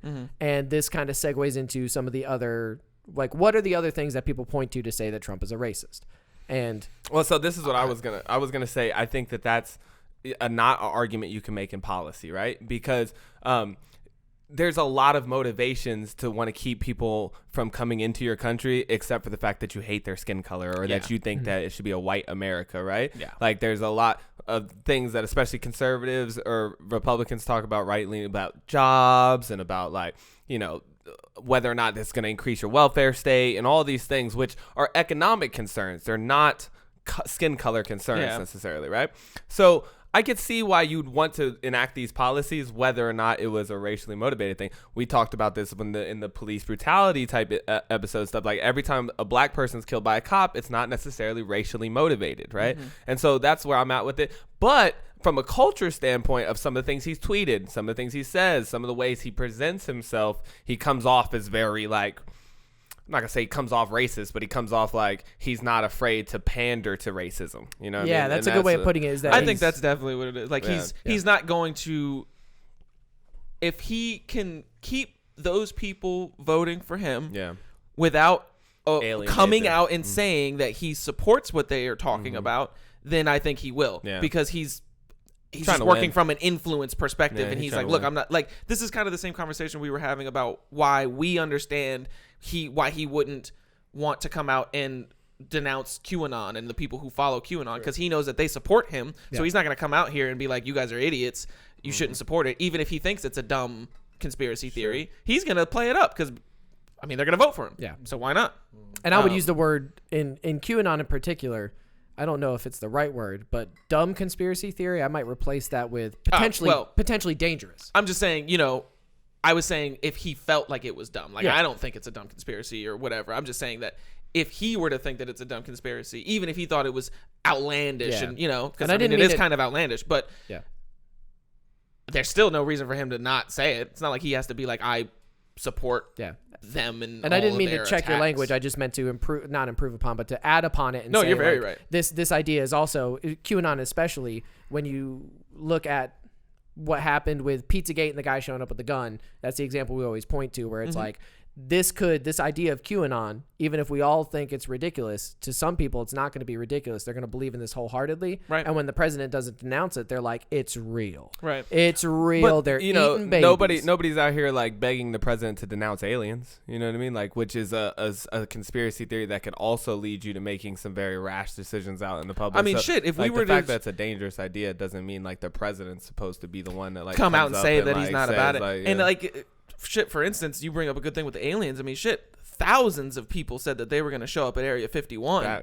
I mean, not that many people did show up or whatever. I mean, it was a few hundred, but I mean, that was dangerous. That could have been really dangerous. A bunch of people invading a military installation, that could end horribly. That one was a little more of a troll. Nobody was looking at Trump to like denounce that. But you could say the same thing about QAnon, though. That's my thing. But, you could say the same thing with about the Area 51 thing too. That's like, that was a small blip in our like cultural radar, and the QAnon thing is a growing thing to where there's more and more stuff about it in the news. It's been going on now for multiple years. It is getting to the point now where it's well entrenched in our politics, to the point where we have congressmen and women and senators like tweeting pro QAnon stuff, not just talking about it, but also saying where we go one, we go all, and things like that, where they're buying into the QAnon narrative, which is Democrats are Satanists who eat babies. Which, again, I think is you have a lot of incentive to buy into that conspiracy. Because you want those people to vote for you. As a politician, right? Yes. Anything that creates your enemy as an evil person, I think you're going to... You have to be careful about assuming people, like especially politicians, but just people in general, you have to be careful about assuming their beliefs based on what they say. Because that's not what it is. 100%. I do believe that people's beliefs stem from what they do. That's why I was saying you can't act as if you don't believe in you have to act as if you believe in gravity because you act with gravity working on you all the time. Apparently, I don't know anything about gravity, but it seems to be working. In the realm of politics, I feel like this is a recent change. I feel like if you go back to John McCain versus Barack Obama, you can look and you can say, like, when John McCain was presented with his QAnon, which was an old woman standing up at a town hall and saying, I don't trust Barack Obama because I know he's a Muslim and he was born in Africa. He immediately was like, no, ma'am. Barack Obama's a good person. We just don't happen to agree on policy. That's what he said. And you can look at that literal exact same parallel in 2016 where someone in Trump's crowd who was given a chance to have a microphone to talk to him made a similar claim, and instead of denouncing them, Trump was like, look at the change. Look at the difference in personality and tactics, though. Yeah, that's something that's what I'm saying. we've It's talked a about relatively a lot. new phenomenon. Well, it's not even a phenomenon. It's something that's indicative of how Trump operates his campaign, right? Yeah. Like, he's not the type to try and take the high road on you or something like that. He's going to drag you down low and punch you in the nuts. You know what I mean? And so, I mean, I'm not surprised that he would be like the type. But this is where this leads into the racial tension thing, right? It's like, he's not the type to say, let me quell all this, debate and stuff and unite us, right? He's more somebody who wants to inflame these tensions because that controversy he feels will lead him towards the presidency, right? And so this is where I fundamentally stand on this, and just as a belief, because we don't know. Like, you just don't know. You're never going to sit here and try and tell me that you're going to be able to break it down through interviews and policies on whether or not this man hates or loves people of color. Like, you're just not going to figure that out. He's a politician, especially, right? Yeah. But I believe that he's willing to push the idea of segregation and racism, to push people to one side or the other, right? And in the hopes that he can persuade more people onto his side than the other side, right? I think it's his base. He sees that his base is... I wouldn't say his base. This is just me personally. I don't know, because I don't know what America's like. Like, it's hard to really encapsulate America values, but I would say that it's a minority of voters, just as like QAnon's not his base. You know what I mean? Like, yeah, I wouldn't say QAnon is his base. Yeah. I would say that the majority of QAnon believers belong to his base, but that's not his base. Well, I guess where I take not offense, but where I see the problem is that that's where the extrapolation comes from, that if you vote for Trump, you're a racist, right? It's because the idea that his majority base is racist, and then like. So just by logic, you're more likely to be one of those racist you ones. Are not. Yeah. And I don't think that's true. I think that racism is not. This is me personally, my personal beliefs. I don't see it as a systemic thing. I think that there are racist people out here, but I don't think the majority of people are racist. I agree with that. I've never experienced that on a majority standpoint. Like, have I had a couple people be like "fuck you" or whatever? Sure, but I've never, everywhere I've gone, felt more people hated me than they loved me based on my. You would have to move the goalpost and say, well, implicit racism, or he's not saying it out loud, but inside he feels racism. Or no, like I've had multiple people tell me that he is an overt racist. Right. And no, I'm like, that's so funny. I was saying the people that vote for him being racist. You'd have to claim that maybe they're subconsciously racist or something like that. And I think so. I just don't think it's his base, but I think that there's a not even a majority, but there's a group of voters out there, you know what I'm saying, who are that. And the funny thing about pandering to this, like I said, I just think from an influence standpoint, right? It's like, you're not getting that many people. You're cutting off way more people than you get. Yes, exactly. Like, you're not getting that many people from it, and the people that you would get from it are gonna vote for you anyways. I was gonna say they're not gonna vote for the other guy. I was gonna say either that or they're not gonna vote. Like, they're just not gonna like be like, you know what? So Trump wasn't racist enough for me. I'm Biden. Yeah, I was gonna say like right. how many? I was gonna say like you can make jokes about Biden and the crime bill, but I just don't see someone who is actively racist voting for Joe Biden. That seems I just don't see it. I just don't see it. That doesn't make. This is my sense. thing though. You're talking about exactly what I was just saying about people acting out their beliefs. The reason I don't think Trump is racist is because he doesn't act like a racist. Nah, facts. Straight up. I've never once heard about a racist coming out and saying all the good things they've done for black people in hopes to get black people to vote for them. Never heard of that. That doesn't sound like something a Well, racist would do. you A know- con man would do that. Yeah. A con man who would do that if he was just racist trying con to, man? Well, I'm not saying he's a racist. I'm just saying a con man would But do there's that. A people con who, man like- would pander to everybody and But hold that's what I'm saying. I think that hypocritical he's a con man. viewpoints. I think that Donald Trump's personality is a I don't burn bridges type of personality. So he's like, if you fuck with me, then I fuck with you, regardless of whatever it is that you do, until it's hurting me more than it's helping me. And I think that we're saying that he's improperly evaluating the risk to reward benefit cost ratio here. He thinks that there's more benefit in pandering to it than I think there really is. So let's wrap it up then on Trump, and let's just say like Move over to Biden. where you at with it, you know? Because that's where I'm at with it. You know, it's like I think that he's very selfish. You know, like I think that he is. When I look at him and why he's running for president or what he's trying to accomplish as president, I don't see it geared towards helping the American people at all or anything. It's just about this like kind of egoic idea of I want to be the president. You know, like I want to be somebody of influence and power in our society.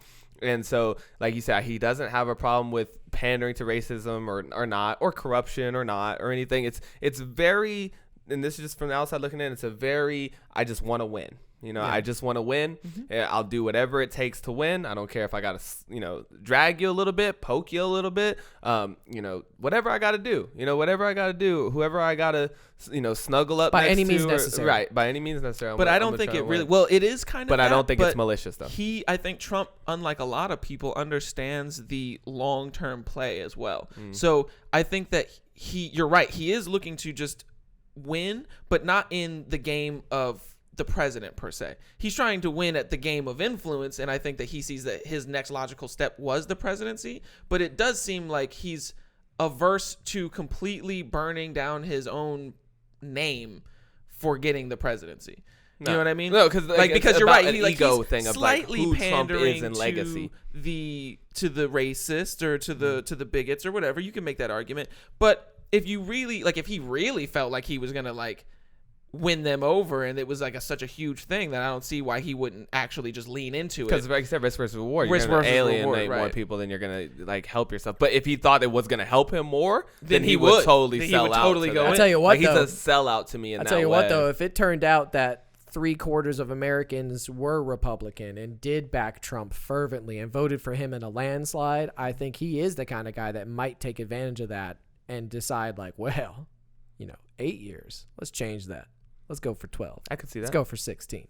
I could Let's see go that. for until I die. I could And then see my that. children take over. Like, he's the kind of guy, I think, with because you said power. It's not necessarily about the presidency. It's about the game of influence. I can see that. And power.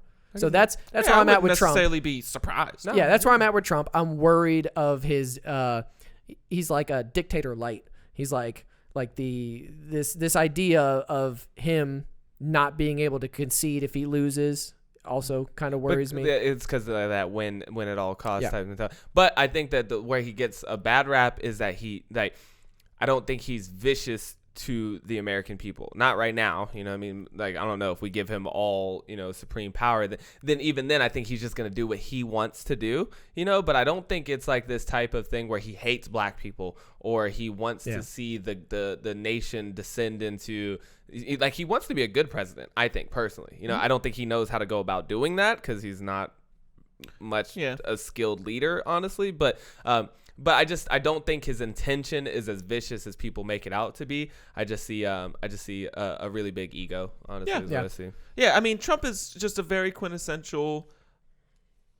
It's not that he hates black people or anything like that. It's just that he's just about Trump. Like, Trump is about Trump. Trump is about doing the things that Trump wants to do. Yep. Put my sometimes name on more stuff. Yeah, Yep. sometimes it seems like those things are against black people. Sometimes those things are for black people. And he's like, look, when I help black people out, I'll mention it. Yeah. When I don't, I'll try to avoid it being public. I'll blame it on somebody else. Yeah, it has nothing to do with them being black. They just happen to be the people that I had to screw over to get what I needed. So Yeah. I think that that's more along the lines is that I think that the only reason that people see the race card in that whole Trump scenario is just because they see it in pretty much everything. They're like, they look Yes. at a lot of things through the lens of race. So when you see Trump this brings us straight separating to families Biden. at the border, you just immediately think, well, that has to be because of race. Right, and also though I do think he's incompetent with his policies, and that's just from what he's shown me so far. Like one thing I've always Not being waited able to for pass Trump. healthcare. Just where's your plan? Yep. Like tell me one concrete policy or idea.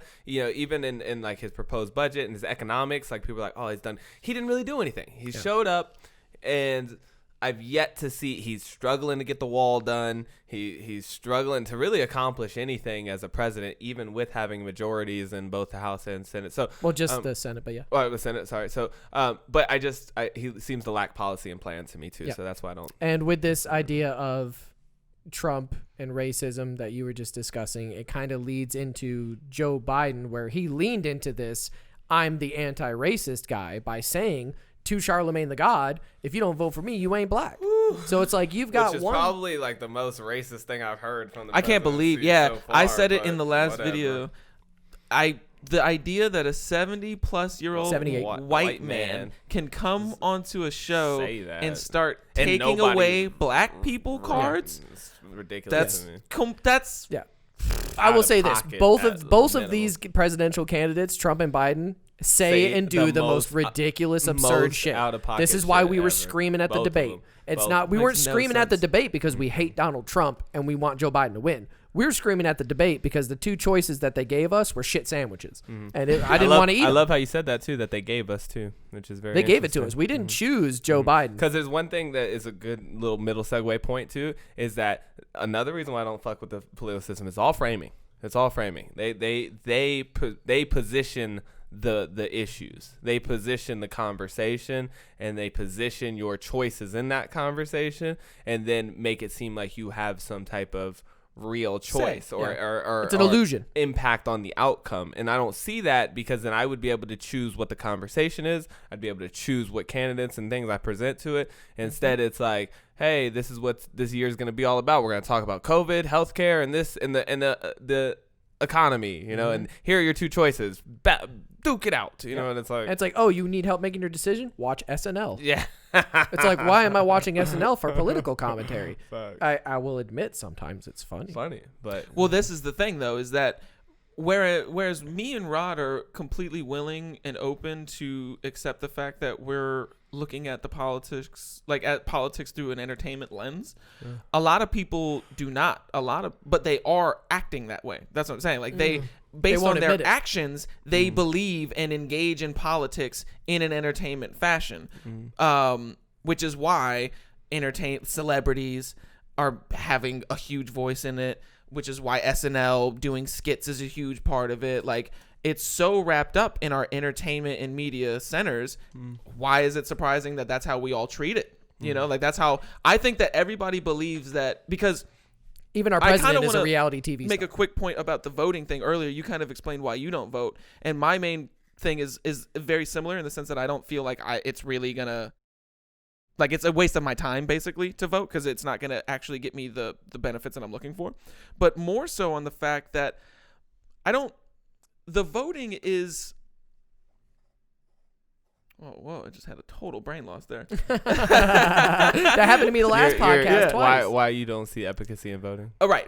So the voting is basically, the way I see it is, like you said, it's a forced illusion of a choice between two things, but also in the sense that when you look at the voter turnout in this country, I mean, I've heard about low voter turnout every election that I can remember. Supposedly we're hitting record numbers this year, though. Oh yeah, well, I'm not saying that it's So not. far. Yeah, so far, I'm not saying that it's not getting higher or anything, but it's still just not a lot of people compared to how many people could be voting. Fact. And I think that so it's just now reaching over. Oh, so it's actually going down.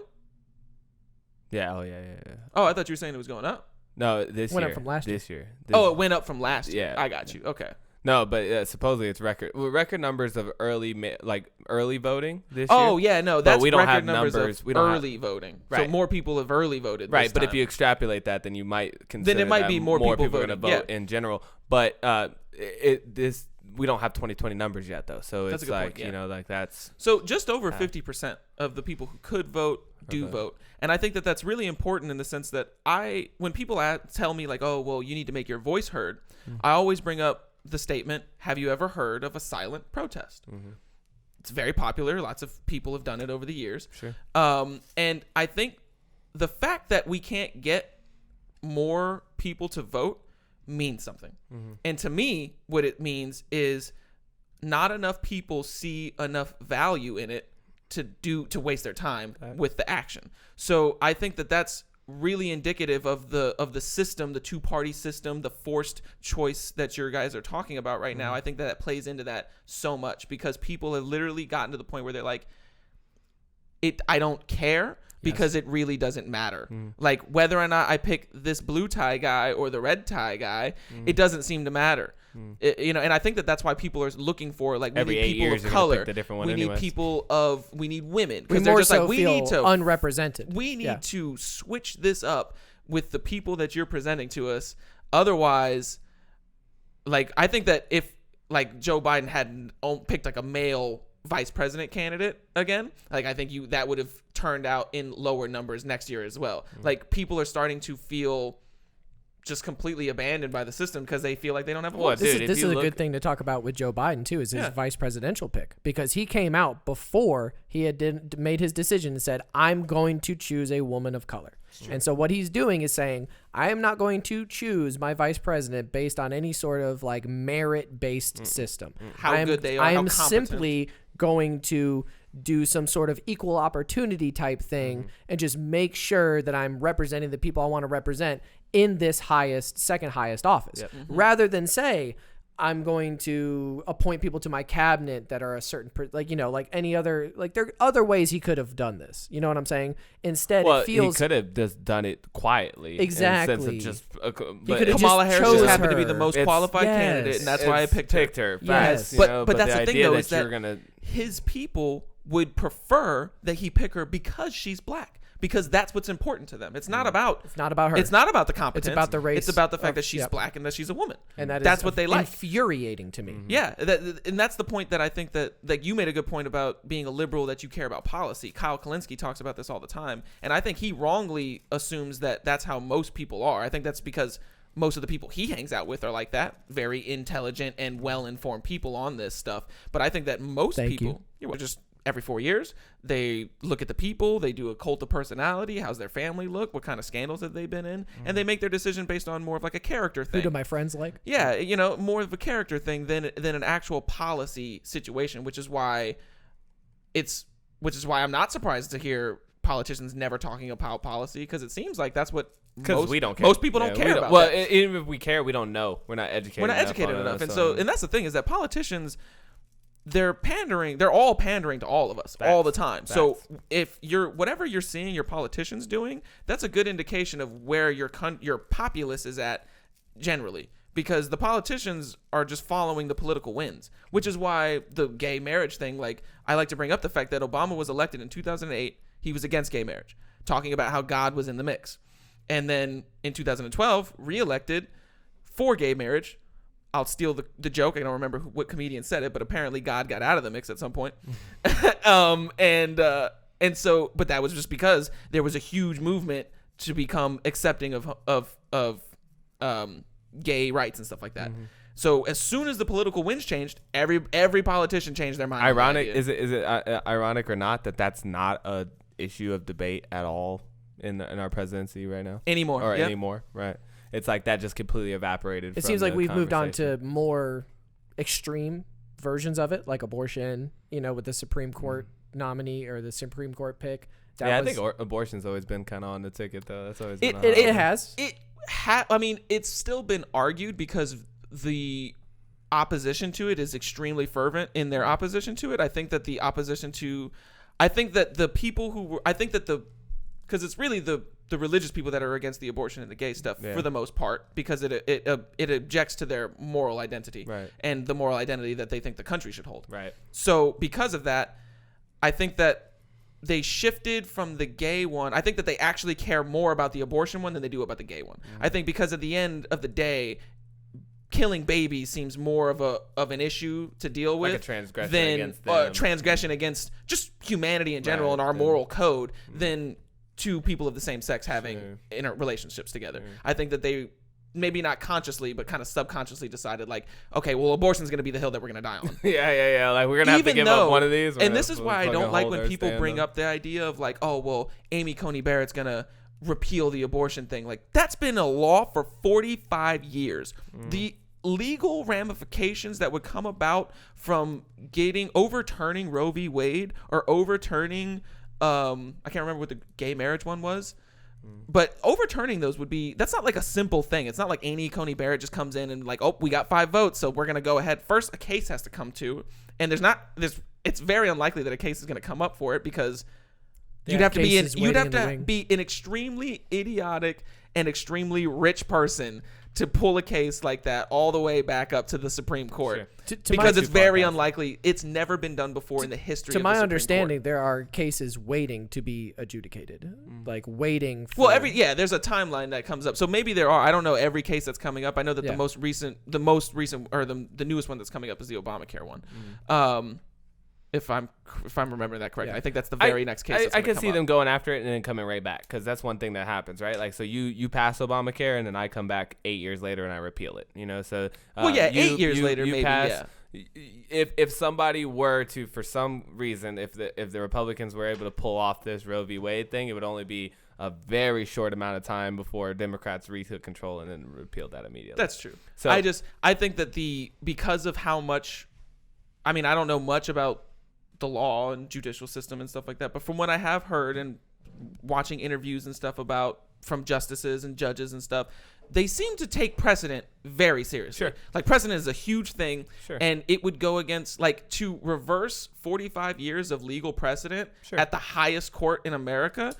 That would be some very bold shit. It would be different. And that would be unprecedented. Yeah. That has never happened before. I agree. And the way to do it is to have enough Supreme Court justices that are willing to go out on that. But I limb. feel like if that was their goal, then I feel like the Republicans would be the ones pushing for the court packing. They have. That's Trump's, I mean, some of them have. But Trump said that he would What? federal judge, like with Trump.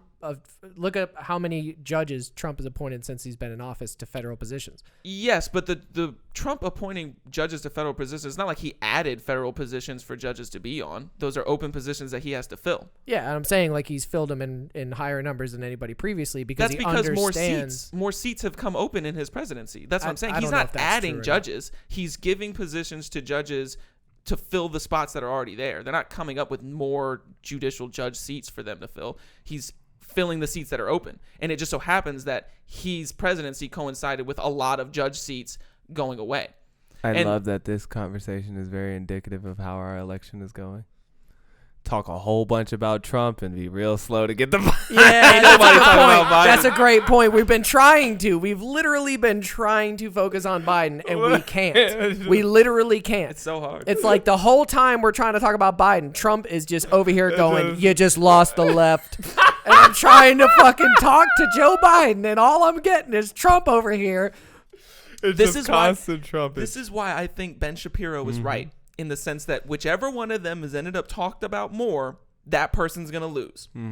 Well, then Trump's They're definitely trying losing. to. That's what I'm saying, and I think that's why. And I think that he's correct in stating that's why he's losing because he's not like he was so mad at Trump after the first debate because he was like Trump's doing the exact opposite thing. He was doing what he was doing in 2016. What he needs to be doing is shutting the hell up and letting Biden talk and make all these dumbass statements. Sure. Yeah, because we don't like either one of them, so it's like whoever talks more is going to make themselves look more of a dummy. And to focus on Biden, like I know we haven't really touched much on his platform, but we're getting there right now. Yeah, let's do it. But I was just gonna say I know we haven't touched much on his platform, but to touch on his like cultural impact of like culture. Of what we see him as. Yeah. Like even without going in and looking up his plan right now, we could all say his plan's probably left leaning. It probably has something to do with, like this idea of progressivism and how we need to more healthcare. Yeah. Higher minimum wage. Yeah, he did say in the debate he's gonna Biden care. He's going to if he's elected, he's going to redo Obamacare with a public option. So I mean that's a very Bernie sounding plan. Yeah, basically it's the way I've heard a lot of people on the right put it is that it's just another step in the direction to socialized medicine. Which it is. I mean, a public option now, it's an option. Before it wasn't. So anyways, but yeah, Biden, man. That's one thing I find really indicative of this whole shebang, bro. Anytime I go to see reporting on this or any just like views or ideas about the politics of our nation right now, it's what's Trump doing or not doing to win or lose this election. But it is I've never seen Biden seem to be driving the conversation whatsoever. You remember when no one thought that Joe Biden was going to be the presidential candidate for the Democratic Party? Like I remember when people were like, there were rumors Joe Biden might run if we couldn't find a viable candidate. And then we get all these really young, energetic, viable candidates. Yeah. And Joe Biden comes in and he's like, hey, Jack, how do I open PDF? Yeah. And all of a sudden he's the fucking Democratic primary nominee. Yeah, it was really weak. And honestly, I think you can see what you were kind of talking about just a second ago in Biden's strategy.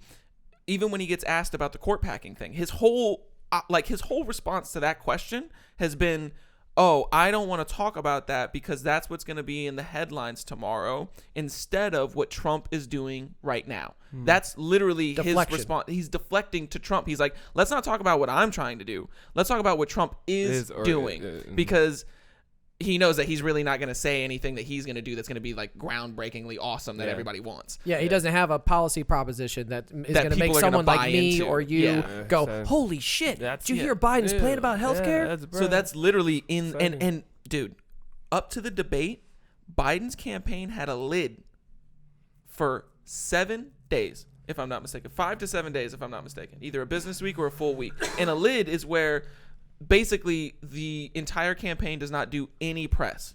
And you have to do this every morning. So every morning, the campaign would have to notify the press and tell them, we're putting a lid on the campaign. We're putting a lid on it. We're putting a lid on it. We're putting a lid on it. So they didn't talk to anybody for the whole week coming up to the campaign. They've done this more than anybody I've ever heard of. Joe Biden, that's why everybody's making the joke that Joe Biden's hiding in his basement, because anytime he does do something, it's never public. He's always in the basement doing a Zoom thing or whatever. It's very rare that he goes out and does an event. And it was convenient that they could say that COVID, we don't want to have live in-person events because of COVID, which, I mean, that's a good excuse. It makes sense. So, yeah, I'm not necessarily disagreeing with that, but I'm just saying, like, he's clearly running on the strategy of being in the spotlight as little as possible. Yeah. Which is because it's already been, even we talked about established. like that that his campaign was essentially like, hey, I'm better than that guy. I'm not Yeah. Trump. I'm not Trump, right? You can see like the differences in like what the Trump campaign is doing to get votes and what the Biden campaign is doing to get votes. Whereas one guy is going out and holding massive rallies and saying very controversial things and taking controversial positions. And the other guy is like, I'm not that guy. Yeah, for real. I am totally not that guy. Have you seen his new ad? Biden's new ad? I try not to watch any ads. Sam Elliott. He's got Sam Elliott doing his like Coors Light commercial voice. Oh, yeah? And it's like awesome flyovers of like America. And he's like, for the last few days, I've noticed that in the speech or in the debate, and then this ad that came out immediately afterward, and all the interviews I've seen since, he keeps making this point that he doesn't see red states or blue states. Yeah, he said that in the second debate. Yep. In the commercial, Sam Elliott's like, there's no such thing as Democratic rivers or Republican mountains. He always says that. He was that's like, so funny. He was like, dude, please, we have to watch this ad. It's the best. The new Biden ad. We'll definitely put a link and try not to get the copyright claim on here, but we definitely have to see. I think this. they'd love you to have the. I think the campaign ad we could this one go from there. Here we go. Oh, this is great. Nice train setting. There is only one. Oh wait, you want to turn this up because you got to hear the piano playing in the background. I No hear. Democratic I can hear rivers. No Republican mountains. Just this great land. What about libertarian And all cornfields? that's possible on it. With a fresh start. Cures we can find. Futures we can shape. Last thing I want to see is Work Biden around to kids. reward. I know, right? Dignity to protect. You're not There wearing is so masks. much we can do if we choose to take All up on in that old dude's problems face. and for not real. each Is other, that T-Pain? This might be and pretty good. You choose don't know a when this is. president That looked like who T-Pain. brings I don't out think so. our best. Joe Biden Any black doesn't guy need brings. everyone in this country to always I didn't mean it that agree. way. Just to agree, we all love this country. And go from there. This is great. Kyle came back from this and was like, I hate this ad. I hate everything about It's this so ad. He was like, funny. he's like, he literally said nothing in this entire ad. Here's my favorite but part. it- He said cures, just Yeah, like he would say cures. cores. He didn't narrate That was fucking. He didn't narrate that. was totally on It was purpose. Sam dude. Elliott. Yeah. Okay. Yeah. So my thing was it was literally the I'm not Trump ad. Like, right? It's like if Trump's super divisive and like we talked about is gonna He's a unifier. I'm about bringing I'm a people unifier. together. I'm about bringing people together. Did he- So it's like- And like, I wasn't paying super attention. Did he talk about Trump? No, No, he didn't say Trump. He's just like He was just saying it was literally I'm the about uniting. I'm candidate. the about united- the United yeah. States. Yeah. We don't all have to agree That's- on he's been everything, pushing that, but we agree heavily. on we love the United States. Yeah. And it's so funny. I wanted to say this earlier. You could make the argument that they should have went with Bernie to be the nominee if your whole strategy was just going to be we're not Trump. But you also couldn't do Bernie because there were a few old school Democratic people that were afraid of Bernie. And so they're like, Bernie the you have to independent? come out and say, I'm not Trump, but I'm also not not Bernie. Bernie, I'm right, also yeah. not Another- going to like steal all of your money in taxes. and Another shit big like that. another big point is which super PAC funded that. Yeah. That's a good question. Yeah. There are only a certain number of billionaires that give to the elections, and there is literally a tracker and a graph on one of these major newspaper websites that you can look at for free. Really? That's like tracks who gives their money to which guy. Uh-huh. It is insane. And how much money is spent in the election. Bloomberg, you got to see it. It's Damn, Bloomberg going in. funding himself. Yeah, I was about to say, I was Funding like, himself. isn't that's himself because it's That's yellow. himself. Yeah. He spent more than The other guy, everybody to no, fund the other guy himself. funded himself too. Not Michael Bloomberg, but there was a Democratic guy, the guy that would draw the thing on his hand every day or in his palm. What is his name? He's don't here know. somewhere. I mean, Bloomberg was in the Democratic side. But So, dude, go to mega Bloomberg donors. outposted everybody. Literally Tom everybody. Steyer, I believe his name is. Tom Steyer, I do remember Yeah, hearing Tom about and that. And Kate Tom Taylor. Steyer and his wife. Okay. Look at that. One donor, Michael Bloomberg, he spent $1 billion. $1 billion. whole Yeah, billion. that's on ads, campaign events. How far did he print. make? Look at that. It says Michael Bloomberg, Media. who did not give to either campaign. Yeah, made a point. This man literally burnt $1 billion for some PR. And didn't even make it into What, 2 debates? He got on stage for what, 2 debates? For 2 primary debates. Hey, he lasted longer than Kamala Harris, and he's still not the goddamn But VP. I don't understand too. He outspent That's so funny. he outspent the other candidates by like double, like including all their donations. Wow. Dude, yeah, if you were watching TV when Bloomberg was like Bloomberg apparently ran so many TV ads, like he was like targeting. But I guess say a lot, I think though? his demographic was him. Like That he was you just looking couldn't- for people like him. that you couldn't even break in though. Like I don't know if it was just because he was so ludicrous or something. I didn't really see his campaign much or anything. I think he was completely inept. Like just a total shit. He never. I don't remember him saying one good thing the entire time. Like it was. And dude, can you imagine Michael Bloomberg? He did so trash with all of these people. Can you imagine him up next to like Trump? Although Trump didn't really go in as hard as he If you did. go last to time, industry, but- it's cool too. It Oh, shows look at you that. finance and investments is the biggest industry. Media and entertainment is one. mostly held up by Bloomberg. Well, there's a Gambling. lot of big ones in there too. Like these are all real famous actors and actresses and people. And that own George Lucas. George Lucas. Yeah. Even Spielberg. Oh yeah, they always give out big. Last thing I'd be wasting my money on is Political campaigns. presidential fucking election. Yeah, please. There's technology. It looks like gambling and Sports. casinos is Wait, go mostly a down there. Republican thing. Yeah. 100%. Adelson, the wins. Yeah. Wait, go over there to the sports. I want to see who's in sports. Ooh, Linda Linda McMahon. McMahon. Look at Damn, Linda I love it. McMahon is like Yo, the she sports, said I the could Fertitas. throw this The shit. Fertitas. Yeah, they're overwhelmingly Republican. manufacturing factory jobs, all Republican, which is funny considering all the NAFTA trade employees? deals they've done. The employees, all Democrats. The owners, I know, right? All Check the unions tech. and Look shit. at tech though. It's all blue. Super blue. Energy's all red for sure. Literally, Biden said that he was okay. Can we talk about this real quick? Literally, Yeah, it's Biden Biden's said that he was platform. going to get rid of the oil industry. Literally said this. He literally said, "Yes, we're gonna phase out oil." under says my some- administration. He says some dumbass shit. I He was said like- the other day he's gonna beat Joe Biden. Dude, I could not believe that he needs to win Pennsylvania, or like Trump needs to win Pennsylvania. Like if Trump doesn't win Pennsylvania, it's very unlikely that he'll win this election at all. And Pennsylvania's huge oil town. Yeah. I cannot believe Biden would come out and be like, "Oh yeah, we're gonna phase out oil." Like he did say that he was like, "We have to transition into green technologies," which obviously because you have to get your That's what energy he's from trying to- somewhere. that's what he's but trying it's to- not like He's trying to pander to the left people, to environmentalist people, yeah. but that's so weird considering like he didn't say anything about retraining the current oil employees for these new green jobs. Like they're gonna have priority to get the new green jobs or anything. He didn't say anything about that, and I was like, bro, that's 80. What was the number? I can't remember what number Michael Knowles said it was, but it's like so many goddamn people work for the oil industry. It's not even funny. Dude, so he's not been talking a lot, you know, like you said, he's been putting lids on. Even if he is talking, we're just not seeing it represented in the media and all that stuff. It's mostly a Trump conversation. But dude, when he does talk though, I mean, I'm just like, Whack. are you Okay. hello? Are you okay, buddy?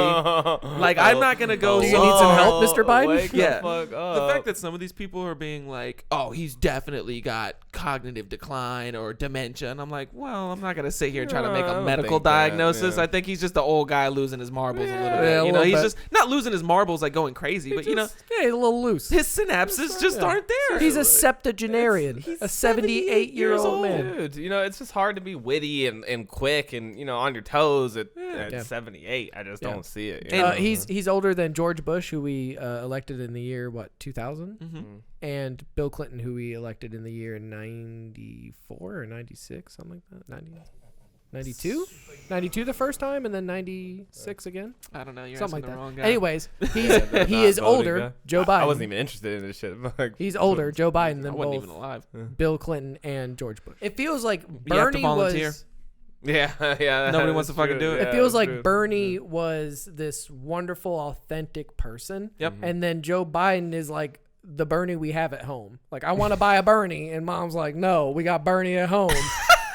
we got Joe Biden, We got Biden at home. who's like scramble brained. He's Yeah. out here fucking telling Charlemagne he ain't black. Like, I'm done. He's definitely I'm done. Like, the- why would I ever vote for B the Bernie league we have at version of home? the Bernie. Wow, that's Yeah. so funny. But dude, yeah. So he just, I'm not with him, man. He, from a charismatic standpoint, that's what turns me off. He's just not inspiring. It's not inspiring, right? Like when I listen and talk Something and all this inspiring stuff, I'm about like, Joe Biden. I can't Inauthentic. imagine you in a room with Putin and Kim Jong Un and like other world leaders who are like intimidating and witty and strong, you know what I mean? And you're gonna be in there and be like, well, you know, let's go Well, That Cornpop, bad dude. He's out there I'm with like, 2 chains. Here's the deal.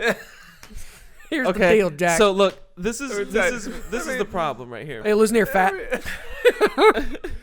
No. We do push-ups right Come now. on. No. Did you hear how many times he said "come on" in that debate? Come on, Shut up, man. come on, come on. So, from that point, but let's talk about his policy a little bit. Let's just see, like, Let's talk about I Joe like Biden's roasting him. policy. No, I'm just playing. Let's talk about Joe Biden. because I think that's where you're really Something that trying to do really, I feel like they're trying to sauce me up here because they're saying right here, Biden has supported campaign finance reform, including bipartisan campaign reform act and overturning Citizens United. And that's kind of a big deal. The idea of overturning Citizens United. It's trying to get money out of politics. What is Citizens United? It's like it the allows first, for super PACs. yeah. Okay, all right. Where you can have any amount of money donated to a super PAC, use the super PAC to fund a campaign as long as there's no collusion between the campaign and the super PAC. He's definitely down for that if it's anybody but himself. Hey, you see what I'm saying? Like, $570 million.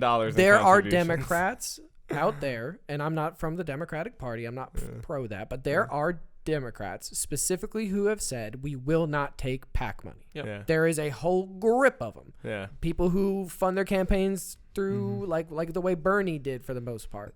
Although I'm not 100% on Bernie and super PAC money and stuff. In the like first that. election, I'm pretty sure he was clean. Yeah. His hands were clean. didn't take the devil's money. He didn't take the devil's money. So, but this guy definitely taking the devil's money. The for devil's sure. shoveling money Deep at in this his man. pockets, man. Everybody Deep in from his pockets. Steven Spielberg. Anybody with any type of interest at all is deep in this Exactly. man's pocket. Deep in this man's pocket. And it's both pockets. They're in everybody's pockets. Yeah, they're in all the But- pockets. Yeah, But for sure. the idea behind Bernie was, I'm not in your pockets, and I Yeah. want to give you money back. Yeah. And that resonated with the young people, the old people, a lot of people. Yeah. But the socialist smear, I think that was ultimately what led to no Bernie. And he also won't run third party, which also shows us a little bit of third party stuff. Yep. Yeah, which, like you said, if I don't. Dude, look at this. We literally cannot Bloomberg have a through him. conversation It's about tough. Biden. But He's white. He's we toast can't. bread. We just keep Dude, dancing away from literally, it. we're there's, like, consciously almost nothing avoiding that's Trump, yeah. and we're just like, yeah, Biden, but that Bernie, Bernie, man, and now we're in. and they just. we did just talk about Bernie not even a candidate. It's like you don't even think about Joe Biden. He's literally unthinkable. He's like a ghost. He's like a ghost. Can we talk about the fact that if it wasn't it wasn't for some random happenstance that Barack Obama decided to pluck Joe Biden out of the corner that he was sitting in Congress or in the Senate, and then bring him to be the vice president, He was like, wake that guy would up. not be standing. Yeah, I need he some was wake him like- up. Everybody was looking at him like, Mr. Obama, you're gonna have to pick a vice president. He stood up and he was like, there wasn't a lot of people left in the room. Hey, who's free on Friday? That man right there. Who is that man? Who's that man? Oh, that's Joe Biden. Sir. Joe No, Biden. no. Somebody had to look at. It's Joe Biden. Joe Biden. He's perfect. Bring him over here to me. Yeah. Then they open then up. they bring him up open and up he's the like- secret ledger. How much money have we? We gave him $17 million to win that Senate seat. Yeah. He's definitely in play. We've Yeah, got all right? the tapes on him. Feel that. He's been to Little St. James. So that's one thing I think that is why Biden is the guy, right? Is I think he's very much a puppet for his party, right? Like, so I think that's what they were looking for. Yeah. They didn't want a Bernie. They didn't want somebody who was gonna give him a lot of problems, or like Bernie would not necessarily have worked as well for someone like Nancy Pelosi, or he would have worked more for someone like Alexandria Ocasio-Cortez, which is kind of the boogeyman of the Democratic Party. Facts. The establishment like their whole Democratic the Party whole right side of the party. The squad, as they're Yeah, the called. squad. Yeah. So they're And scared of Biden them. looks more likely to work with the squad than Nancy Pelosi, which is fake. I mean, it's definitely going to work with Nancy Pelosi. If he gets in, he's Yeah, gonna I love just that 100% go. I love that people are trying to make this claim that like Biden's gonna be all super lefty and shit. And I'm like, what? He's going to be in Schumer's back. Yeah, I was like, buddy, if they wanted a super lefty, they would have just let fucking Bernie. do That's the what they're goddamn saying thing. a lot about his like policies. At least he supports building upon the Affordable Care Act. Well, yeah, is he's gonna put in the public option. forgiving student Public loans, option, we talked about Republican that. tax cuts for the wealthy. Speaking of which, what do you guys think carbon about that? Because that's emission huge. caps. What's It's a that? huge thing. The public option. I think expanding upon the public option that already exists and letting regular people kind of do that instead of having private health insurance through their company that they work for seems like a good idea on its surface, because it means that you can't go uninsured. And I like that. But it's also when you just have like the way this is worded, that public health insurance option, it's not talking about pricing. It's not talking about affordability.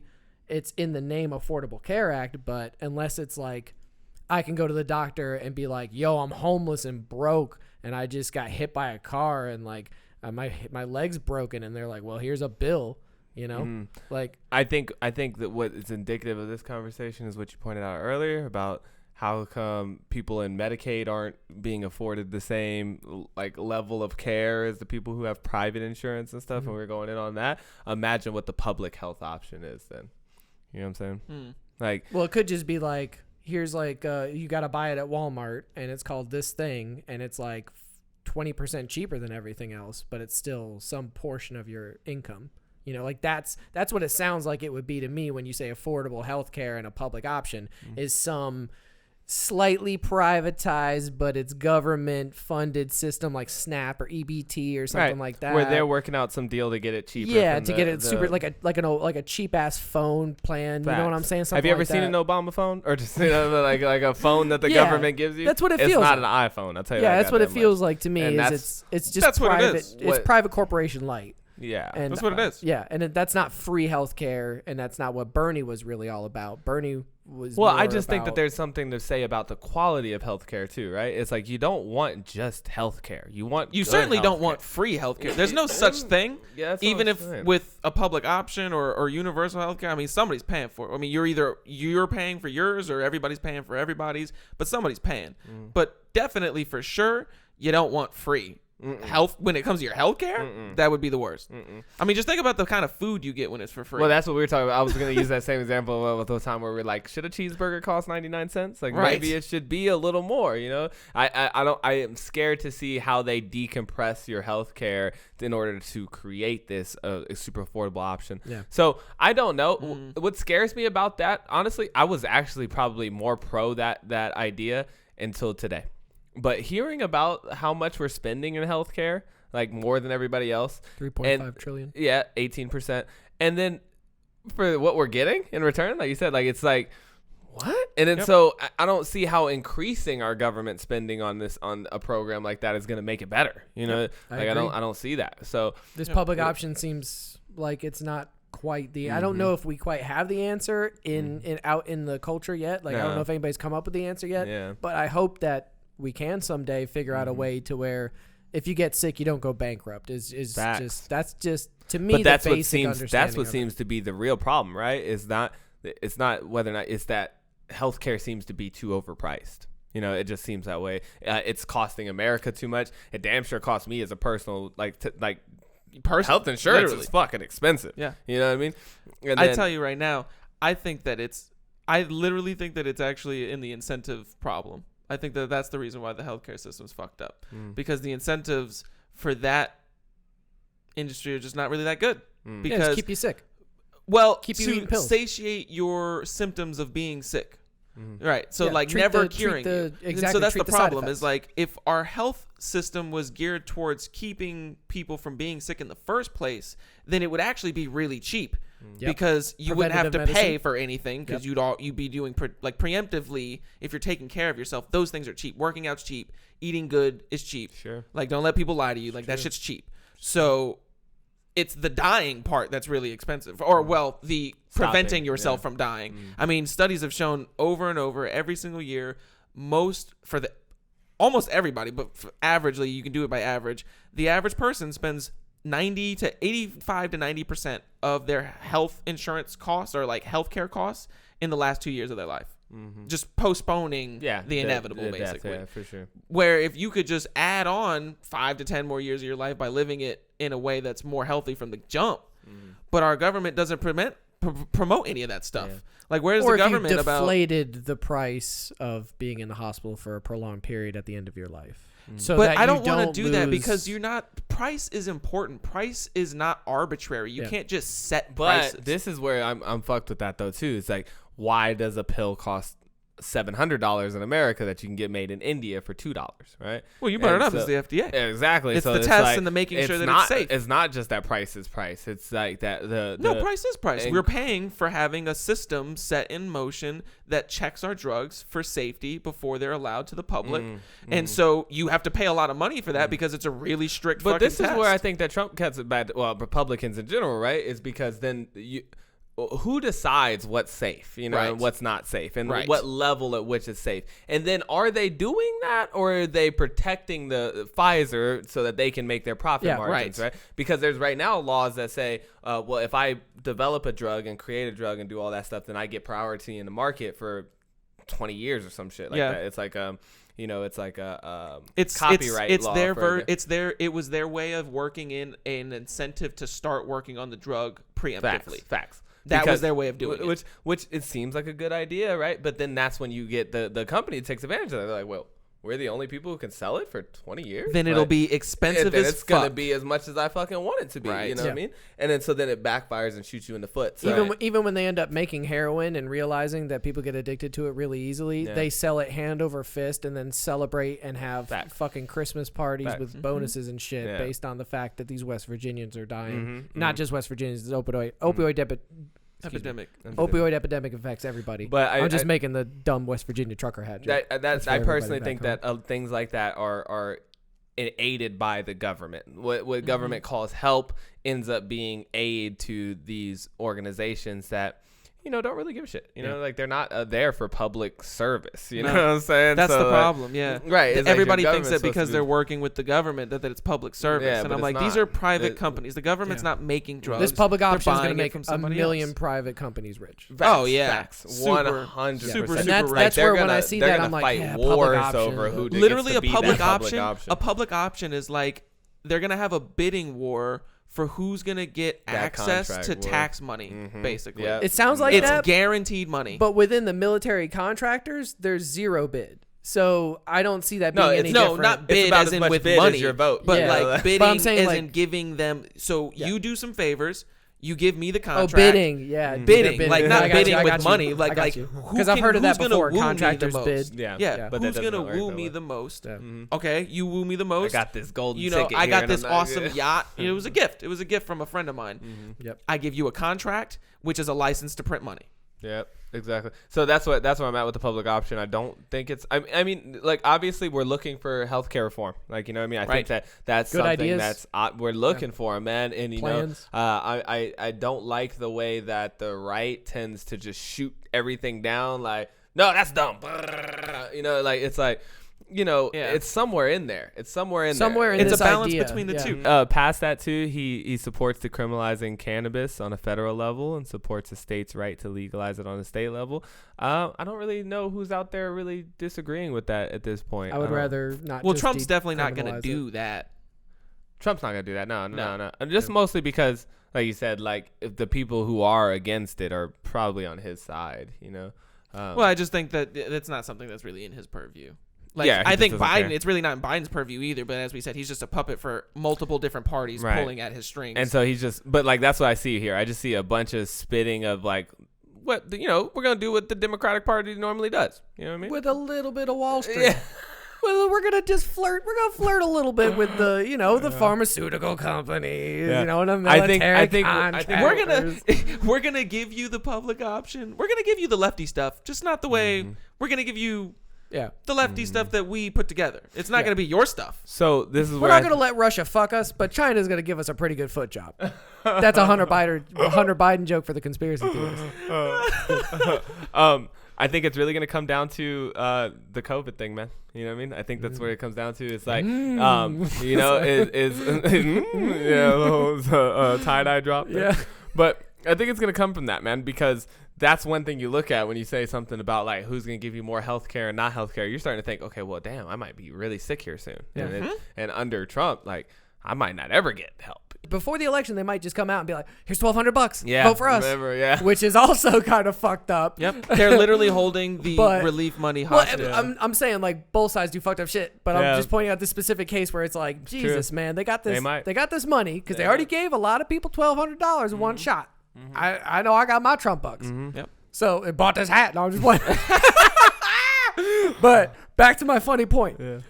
Biden, right? They're kind of setting it up for if you vote for me, we'll give you some More, Biden yeah. bucks. Biden's gonna give this you time, way me more and money. Mama Kamala Yeah. gonna We're drop gonna- 1,200. It might we be got- 24. Yeah, we got big money coming y'all's way. Right? Yeah, we got the big bucks coming. And- your and- way. and that's- I feel that that's a pull. happening. That's a Like pull. that's in the universe. I might not, you know, it sounds a little crazy, but it's in the universe. Yeah. I think feel it's that. actually more of a. I think it's the same thing. Like they're withholding the money, but I think it's actually for a different reasoning. I think because of how they saw how much Trump took credit for the first wave, Yep. and how much he played it up, and like the Trump bucks, like Yeah. everybody started calling them Trump bucks and stuff. Yeah. And then I think what happened was they saw that and were like, okay, We're not giving it to him again. we can't let him have a No second freebies. round Win, of that. yeah. We're No just going to hold freebies. it until if Biden wins, and then then we'll we'll be make a able to say Biden that thing. Biden gave him Yeah. the money. Because like we said, we've already established that people look at what happens under an administration as being that administration's doing. doing. So if they can just hold it off for literally like a month or two, then they'll be able to like gain some more goodie Yeah. points. Same reason Trump and them were trying to get their To push it judge through, election yeah. through. No wonder they're giving us all this like fake ass, you know, like social reform that's But dude, not did you hear- real. Like these companies that we've talked about multiple times where they came out and they were like Black Lives Matter and shit like that. And we're over here like, healthcare, please. They're just like, well, here's a new Black Panther movie. Yeah. Dude, yeah. I listened to Biden talk about his plans during the debate, right? Of like what he was going to do for COVID, which sounded like, I guess, a better plan than Trump's no plan. But shut it down, Jack. Again, he didn't even say that. He just said, I'm going to make everybody wear masks. And I was like, He's going to have a mask mandate. pretty sure that's what's going on, but you're just going to like enforce it harder or something? Well, no, now it's going to be a federal mandate. Right now it's just a federal recommendation, I and then see. certain states and counties and stuff have Can mandates. decide not to and stuff. Mostly it's being enforced by the private companies, mandating it. But like right now, technically in LA, if you go outside, you're supposed to have a you're mask supposed to have a on. mask. I've seen that. But that's based on the city or the county. That's a county. People LA keep looking county at me like I'm fucking insane. Well, actually, I think it's more me looking at them like they're insane. I'm like, you're outside. Like there's nobody within 30 yards of you right now, and you're walking around with this mask on. And Same I keep with people in their like, cars why? wearing a mask too. It's like it just seems like people wearing bulletproof vests when everybody has pellet guns, You know and what like I'm there's saying? one or two guys with real ones. But You know, and it just cringes me. Like I said, I'm sitting on this plane with everybody, and it's just like, well, we got a mask on, so yeah, COVID's definitely not gonna jump through this plane like a fucking, leapfrog. It's like a goddamn virus. Yeah, you know what I mean? It's insane. So to me, I just think that like I didn't really see that as like a comprehensive plan to save me from what could be like a pandemic, like a world-ending pandemic type thing. It's like, well, don't worry, I'll make sure you get your mask on. And it's like, even then, it's like, what are you talking about? It's always what we're gonna do. So it's like, and we're gonna develop a plan to open schools in a safe way. we're gonna and all have a stuff. vaccine. Yeah, we're gonna this and we're gonna that. And I'm like, you got time. You could have been thinking about this. You could have said, this is what's gonna happen, not we're gonna start thinking about it once I win. Like that's silly to me. So it's interesting because I don't see I don't see this being controlled at a federal level. You know what I'm saying? Like the pandemic and stuff. I mean, at best they could close borders, but they're not going to do that. So it's like, really, this is only can be done at the state and local level. Like you say, even the companies, like fucking Jersey Mike's across the street ain't gonna let you come in without a mask, and that don't really got nothing to do with the government. So.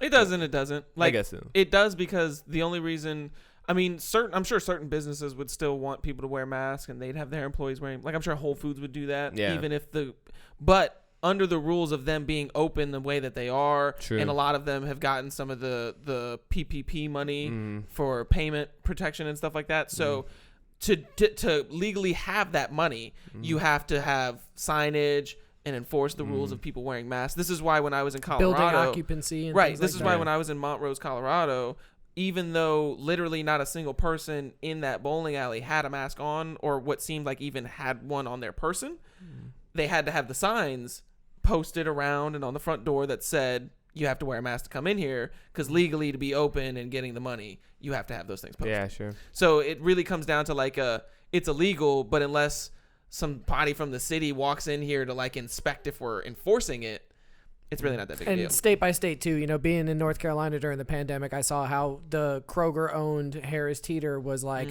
we are going to enforce this mask policy, and then the next day when they were supposed to enforce it, it lasted about an hour before somebody got cussed out, and then it was like, well, management doesn't want to sit at the front door and fight 25 people an hour and turn them away or offer them masks, and then it was, you as the employee under threat of punishment are forced to wear this mask at all times, no matter what, and you're surrounded by people without masks. Yeah. And they're coming within body contact of you on a regular it's a grocery basis. store. Yeah. It's a grocery store. So that was just like an absurdity where it's like, if you're going to have rules, enforce them. If you're not going to enforce your rules, then don't make the fucking rules. Just say it's a policy and we really like you to, don't like these ideas of recommendations. But when you get to a mandate, and Joe Biden is pro-mandate or saying like he's going to enforce this more, that scares me a that's little the bit. implication. It does. That's the Yes, implication, and that scares me a little bit because I don't want somebody standing at that front door with a billy club Making sure beating everybody's you got a in the mask head on. and Yeah. stuff. And especially like they come. Imagine you get pulled up on outside. The cops just hop out like, "Hey man, where's your mask? Where's your mask? Yeah. What's it's your name? like, Exactly. Oh, we got you See, walking without a mask. yeah, I it's saw like, it. Now let me Yeah. frisk It's on you. my Now dash let me cam. get you. And it's like, Stop, I- dude. I'm yikes. scared. I'm totally fine. Like you said, like I'm totally fine with a private company making its own decisions and saying we want people to wear masks Sure. for whatever reason, even if they're just pandering to the Yeah. mob or whatever. I don't Own care. it. Fucking Yeah. own it. But like, I don't, because of the idea of like precedent and stuff like that. Like I don't like the idea of the government doing something like that. Yeah. That's what I don't like. Like already the fact that Mayor Garcetti is like saying like in LA it's a mask mandate. Like in LA County it's technically a recommendation and it's a mandate for businesses to require it and stuff like that. But when you're outside, Mayor Garcetti's like decreed from up on high that everybody's gonna wear a mask when they're outside, and it's like you can't really do that. Like that's Similar problems in Michigan. yes, which is why that bitch almost got kidnapped. But interesting. Hot take, man. Don't make me edit that. Hey, they said that. I didn't I'm say just that. They joking. were Yeah, it clearly was a good saying that joke. she was a tyrannical actions based on the COVID regulations. That was their position. I just said it in a funny way. Yeah, that was good. That was their position. But I mean, I it's hard to say if Joe Biden's actually better for you in the pandemic than Trump. I would like to say just based on like an overarching concept of what a Republican Party is and there to do and what a Democratic Party is there and what they intend to do, I would say that it's better for you as the citizen, right? Because depending on how much you buy into the whole COVID thing is like a real thing that's scary to you, But if you really think that this is a threat to you and your society and stuff, then I would definitely say that the Democratic Party has a better chance of, because they kind of with that, like, it's kind of like if They're supporting a public health option. Yeah, Right, I mean, right, yeah, right. like So they're. that's the I big see what you're key. saying, and I Yeah. definitely agree with you. Like, if you were gonna pick somebody to look at to help you In this through time. this time, yeah, I mean, I wouldn't be looking at the Yeah. Trump administration. But Like, he's I mean, gonna he's replace making it with fun of something yeah, so he was much better. making fun of Biden for having a big mask. Like, and then got coronavirus the next day. Well, The next day, because if you confirmed that he had it the next day, yeah. do you he think might that- have already had it. do you think they would have let him go on with a positive test though? Like, Well, that's onto the thing debate though, is stage? they even talked about. Well, it's hard to say because the There was scientists no come divider. out with all things, but you're not like. Not only were you not contagious or like have symptoms for a while, but you also weren't contagious for a while. Like the incubation period was basically. There was no way to tell other than with a viral load test, which they didn't have a lot of at the time, whether or not you had coronavirus. So he or probably not. took like an antibody test before he went up there, which didn't show any antibodies for it, and Right. probably had coronavirus as he stood on stage. If what we're understanding about the incubation period is true, then yes. But Yes. didn't So like that didn't makes like the a joke even handful of funnier, people 'cause he's didn't like- a handful of people from the debate get it too though? So I mean, like not just the debate. Well, a Like lot just of a people crowd in and his stuff, campaign yeah. and at the White House. So I mean, got it's easy coronavirus. to say like Trump, because Trump's the most prolific person to have got it from there, but he could have got it there, or got it from people. Like there could have been a little outbreak that happened at the debate, That's brought true, too. on by somebody else. That's true, too. yeah, there could have been. There's any number If of he had ways been that wearing he a could have mask. been. I'm just So joking. funny. Yeah, for real So though. Like funny. if he had been not even that, if he had been saying to wear a mask, because it's not even about the wearing of the mask. Because Joe Biden talks without a mask all the time. I mean, shit. We watching that ad. They didn't say We whether don't or know not when it that was, shit but- was. It was just such a funny Corona- joke. He's like, he wears the biggest mask I've ever Yeah, seen. it became a He's politicized gotta thing look where like it's a like, mask. I don't wear a mask. You haven't seen And this me is- wear and this one. is- So yeah, This if you're afraid of coronavirus, I can see where you would be like, well, I'm not gonna vote for the guy who makes fun of masks. This is where I'm fundamental, because I don't fuck with it, right? So Yeah. I'm like, in my mind, I'm like, y'all are dummies for standing out in this park in a mask, right? But I would never criticize or ridicule somebody for making that choice, So I thought that was really out of pocket. I was like, I don't think that's if a they wanna wear a smart mask, stance yeah. to take this, like, to talk shit on people taking the safe option. You know what I mean? Like, well, you're being reckless or you're being dangerous, which is fine. I get it. Some people skydive. It's like, whatever. You want to be dangerous, that's fine. But then I think it's not something that you like, hey, I'm running fast and loose with this thing out here. You know what I mean? Like, hey, it's rolling Hey, the oh, dice. Fuck it, roll you know the what I mean? dice, We baby. gon- Sneeze we in my gon' mouth. see. Or as what's his face said, oh god, who was I it? thought that was really I can't funny. remember what's his face, but like literally shortly after the whole housing crash thing, what's his face was talking about like, oh yeah, I want to roll the dice with Fannie Mae and Freddie Mac. he was like, "Oh, you want to roll the dice with him again?" After they just ruined the whole economy. Yeah, I bet. Yeah. So, but let's where are we at with Joe Biden? I was thinking we could wrap up Joe Biden and talk briefly about, because like I don't really necessarily want to go into I didn't go into Trump's conspiracy theories or scandals too much, because I don't think that that's necessarily a factor you need to look at when you're talking about policies and actually voting.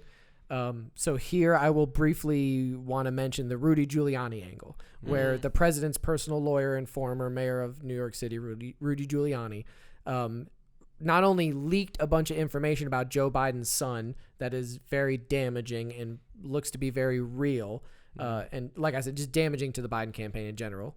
But you also have Rudy Giuliani being entangled with this Sacha Baron Cohen film, Borat 2, where Giuliani and an actress who's in her 20s, who's playing a newswoman who does a little bit of seductive behavior to Rudy, gets his shirt untucked, and then Rudy leans back on the bed and does some retucking of the shirt, and it looks a little suspicious, a little jingle jangle going on. You know, he was adjusting his boner. Yeah, he could have been adjusting the boner. He could have been like ready for this bitch to drop to the knees, because she's kind of implicating that. She's implying it a little bit. But in the film, she is set up through the film, spoiler alert, as Borat's 15-year-old daughter, who he's trying to marry off. So the climax of the scene, as Rudy Giuliani, or at least the way it is edited, the way Rudy Giuliani is laying on the bed touching himself basically in this whatever he's doing, Borat then rushes in and goes, "She's 15. She's too old for you." Why are you just She's my daughter. Please take me instead. Take my anus. there's this angle of the president and his personal lawyer and Joe Biden's son and leaks and tapes and scandals, and it's all like a fucking tornado right before the election, where things are getting dropped left and right. Classic election tactics. Yeah, this is just like Hillary's emails. This is just like any other thing, where it's like try and get them. Yeah, try and trip them up. It was a little bit further behind, but the grab 'em by the pussy. Hollywood. That was more trying to derail. I think that was, if we're looking at conspiracy theory angles, which is where scandals come from a lot of times too. It's like you're looking at that and you're saying that was probably Republicans trying to derail his Republican primary. That probably wasn't Hillary Clinton saying this is my biggest threat. She thought she had that motherfucker knocked out. No, I'm just saying like these are the kinds of things. These are the kind of things that use against their political opponents. I think I made an interesting comment in the kitchen about this, and I kind of say, it's like, it is kind of indicative. The man can't even, like handle his family properly, then how is he going to handle a country properly or something like that? But at the same time, like, you said, his kids are grown as hell, and like whatever's happening with them, I don't think is necessarily indicative of who he is. Right. Like you don't go and blame somebody because their kid, became a criminal or something. And it's like not to that, mention that his whatever. other son, who is very heavily involved in this based on the fact that he died and that his family is involved with the Hunter Biden mess. Beau Biden is who I'm referring to. The other son was a decorated Army officer. Yeah. Right. So it's our naval officer. I don't remember exactly. I mean, he's regarded in military. He was also as a very strong hero. Became an attorney general. Was mixed up in some things when he was attorney general, and his dad was a senator. So you could say there's a little corruption there. It's kind of like Clinton's, where you can point to all this other stuff and say, oh, the family and collusion and foundation. So similar things there with Beau Biden, but he died of a brain tumor. Yeah. And I remember that being one of the first things I learned about Joe Biden when he was vice president, is that he had lost his son. Yeah. Like, because I didn't follow politics, and then at some point he lost his son, and that's when I was like, oh shit, the guy who's vice president, his kid died, like, and he was a decorated officer, like, wow. And then I had never even known about this Hunter Biden thing. Yeah. And now Rudy Giuliani adjusts his boner, and out falls a laptop with some fucking pedophilia claims and fucking sex tapes. And this guy's hog is just fucking everywhere. Yeah. And it's like, whoa, Rudy. Rudy. Where'd you get these pictures from, They buddy? fall out of your underpants, Rudy. If you want to go at Joe for like some of his promiscuous, scandalous, Hey, type Joe, of you're things, getting a little he's bit been- touchy-feely with the kids and the women. He's been in his own things, Yes, sir. And I think you can go after that. But if you're gonna talk about like, well, his son's a cokehead, it's like, Yeah, I mean, what's your son doing? Yeah, you know what I'm saying? Like, facts. Like, you're best friends with a lot of weirdos, so, like, stop it. Yeah. So, but that's, I just think, like, in the end, Joe Biden is just, he's running on a weak platform. That's all. Joe Biden's a wet blanket. Yeah. I'm not with them or against him. I just think he's just running on a He's really just there. He's just there, floating out there, just giving you something to put up against the other guy. Really. It's like when you see a picture of like a teeter-totter and there's like a solid square on one side and then there's like a transparent dotted line square on the other side, but the teeter-totter's still balanced. Yeah. That's what I look at when I see the candidates. I see Trump, who's like an actual real person, and he's there. And then I see this like you said, ghost person on the other side, and he's like there. Like I can see him there. but he's kind of like see-through. You know, like I'm not really exactly sure if he's there entirely or not. But somehow there's no difference in like it's not tilted the you know, they're like somehow it's still, equal. Yeah, somehow they're still on the same like level. And this I'm guy's like, substance and matter is not quite this. the same. It's like I feel like this guy's a lot denser. Whatever he's made of is a lot denser than this guy because he needs a lot less of it. Dense ass motherfucker on this side. Let me tell you. That's what I see. Like as a like when I visualize it. Okay. And I don't even visualize the third party candidates. Not this time. Go home, folks. Yeah, there's Go just home. nothing to Just talk go home. about. Yeah, Go home, it's not- Kanye. it's Go not- home, Joe Jorgensen. Which I'm sorry. I would love to talk about that when we talk about our restructuring of the government. To make that not a joke, we want to kind of deconstruct the idea of the third party or the deconstruction of the two-party system into some new system. Yeah. That is something we want to take our time on and be serious about. Yeah. And not necessarily throw it at the end of this episode or another episode. So I'm being glib by saying go home Joe Jorgensen and go home Kanye West, but for real though, Kanye West 2020. Hey, that Joe Rogan podcast. Hey, as was far as I'm singer. concerned, as a neutral person, like somebody who's watching a football match and you don't Carey root for Wentz. either of the teams, that would be interesting as fuck. And I would love to see that. Kanye. Yeah. Sneak in there. Just because, like I already don't feel I mean, I would whoever actually holds the president Watch really his is going to watch his involve podcast, please. watch the Joe Rogan podcast. I would have couldn't gone get through that. I couldn't Oh, get through it. I couldn't An get through hour. it either. I literally An hour. watching Kanye West talk for some like I'm sitting there and I'm literally trying to, like I want to hear him and hear him out and his opinion. I'm like, okay, like I want to take this guy seriously. Like I don't want to treat him like a joke like everybody else is doing. And that's not the reason why I couldn't get through it. I wasn't treating him like a joke, but honestly, when I watch him, it's like watching Michael from The Office.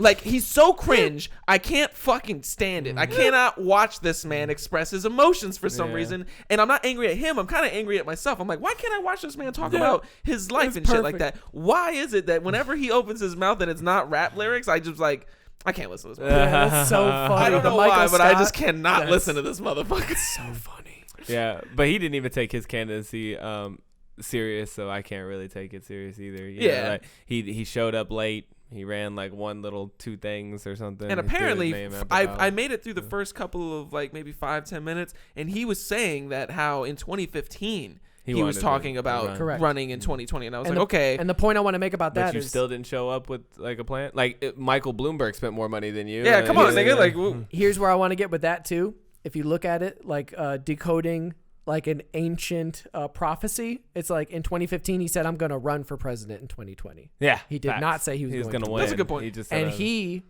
said again, something I'm pretty sure in the podcast that I listened to, he said he's going to run again probably in 2024. Like He did say that. that's pretty much guaranteed. So he's doing what he said he was gonna do. Kanye 2024. But Let me read. I was so disappointed in Joe Jorgensen. yeah, I don't know anything about him. I went to go listen to her. Say something, and I was like, okay, let me see what she says. Terrible. Yeah, Not Once again- terrible. I just wasn't feeling her. Like, she just wasn't like there was too much pandering to the mainstream political spectrum that I was like, She's not Bernie. yeah. she's not the Bernie of the libertarians. Like the way that the I need a Bernie superhero. fans like Bernie and everything. She's not that. There was that one time we went to the libertarian website and I was I like, know. I'm done. Oh, with that it. was the I worst, can't bro. even with I all was of so that. hoping that was like some other like party that was just like a wasn't the spook or official- something, but that's the official. Even their fucking logo is so so whack. Yeah. It's I don't all even know whack. what it's like a bird They're just not really out there fucking yet. It's fucking terrible. I would love to see it happen though. I would love to see something. we're gonna do like somebody. Yeah, we're gonna Some we're gonna third bring party. but some. I don't third really party, care like, who. just something to come out there and that we could really get serious about. That had serious like ideas and okay, they have serious ideas, but we're running like they had a chance. Yeah. You know, like running like we're doing they like had a kind chance. of. I feel like we're doing kind of like an honorable mentions thing right here at the end. Yeah, So I I just agree. want to throw a little shout out to Andrew Yang for a second. Oh Yeah, I yeah, thought that definitely was one of the honestly superheroes. like. Thought that guy was cool. I was a lot more impressed with Andrew Yang than I thought I was going to be. I'm so When glad you I brought listened to him him I like on his Joe Rogan podcast, I was like, okay, I don't really necessarily agree with everything that this man is saying, but I like the way that he's coming at it. I He's like that he's presenting the bringing these information new in a great ideas, way. new, like, you know, like maybe they're not like, I mean, universal basic income is like a new idea, but I mean, it's definitely not anything that we've ever gotten close He's also to the robot here. guy. He was also the robot guy, but he was talking about like real shit that I feel like nobody's taking seriously right now. Yeah, and I'm like, vitality. so I was like refreshed to see that, and so like I'm a little bit hesitant to say the same about the Republican side because they had a lot of like old people, and like I feel like it'll continue to be the same. Like for some reason I feel like Chris Christie and Ted Cruz are going to run for president again in 2024. A lot of those which is guys, ridiculous. a lot of those guys, Marco Rubio. Yeah, a lot of those guys I just have no respect for. Again, You know, they're Ben just Carson, wet blankets. Ted Cruz, Yeah. Lindsey Graham. I just don't have respect for these people. No. But yeah, so I just wanted to toss out Yang. Yeah, good. Gang. good. I think that is a great way to end the episode too, because That's those good. people, you know, Wait, we we might gotta do be. our predictions though. No, I was saying that's not where we're ending. I'm getting to the best part. Which Uh-oh. is who the fuck you think gonna win? Predictions, baby. Oh, we're dropping predictions. Predictions. We wait a should minute. let's have predictions, and then a little bit of like how you came to this conclusion, like a little bit of background on why you feel that way. Do you want me to go first? Because I think Go I for can. I can just plop mine right down on the table, and you Go can for it. laugh at it. I think it's not going to be a landslide either way. I think it's going to be a close election. I think Biden is going to win, and I think that when Biden wins, it's going to be contested in the courts. Like you think he'll win like the popular vote or I, the well, like I electoral think it vote? is guaranteed. I think there is a 0% chance he doesn't win the popular vote. Me too. I also agree with that. The agree with that electoral 100%. college is the one where I've gone back and forth. Yeah.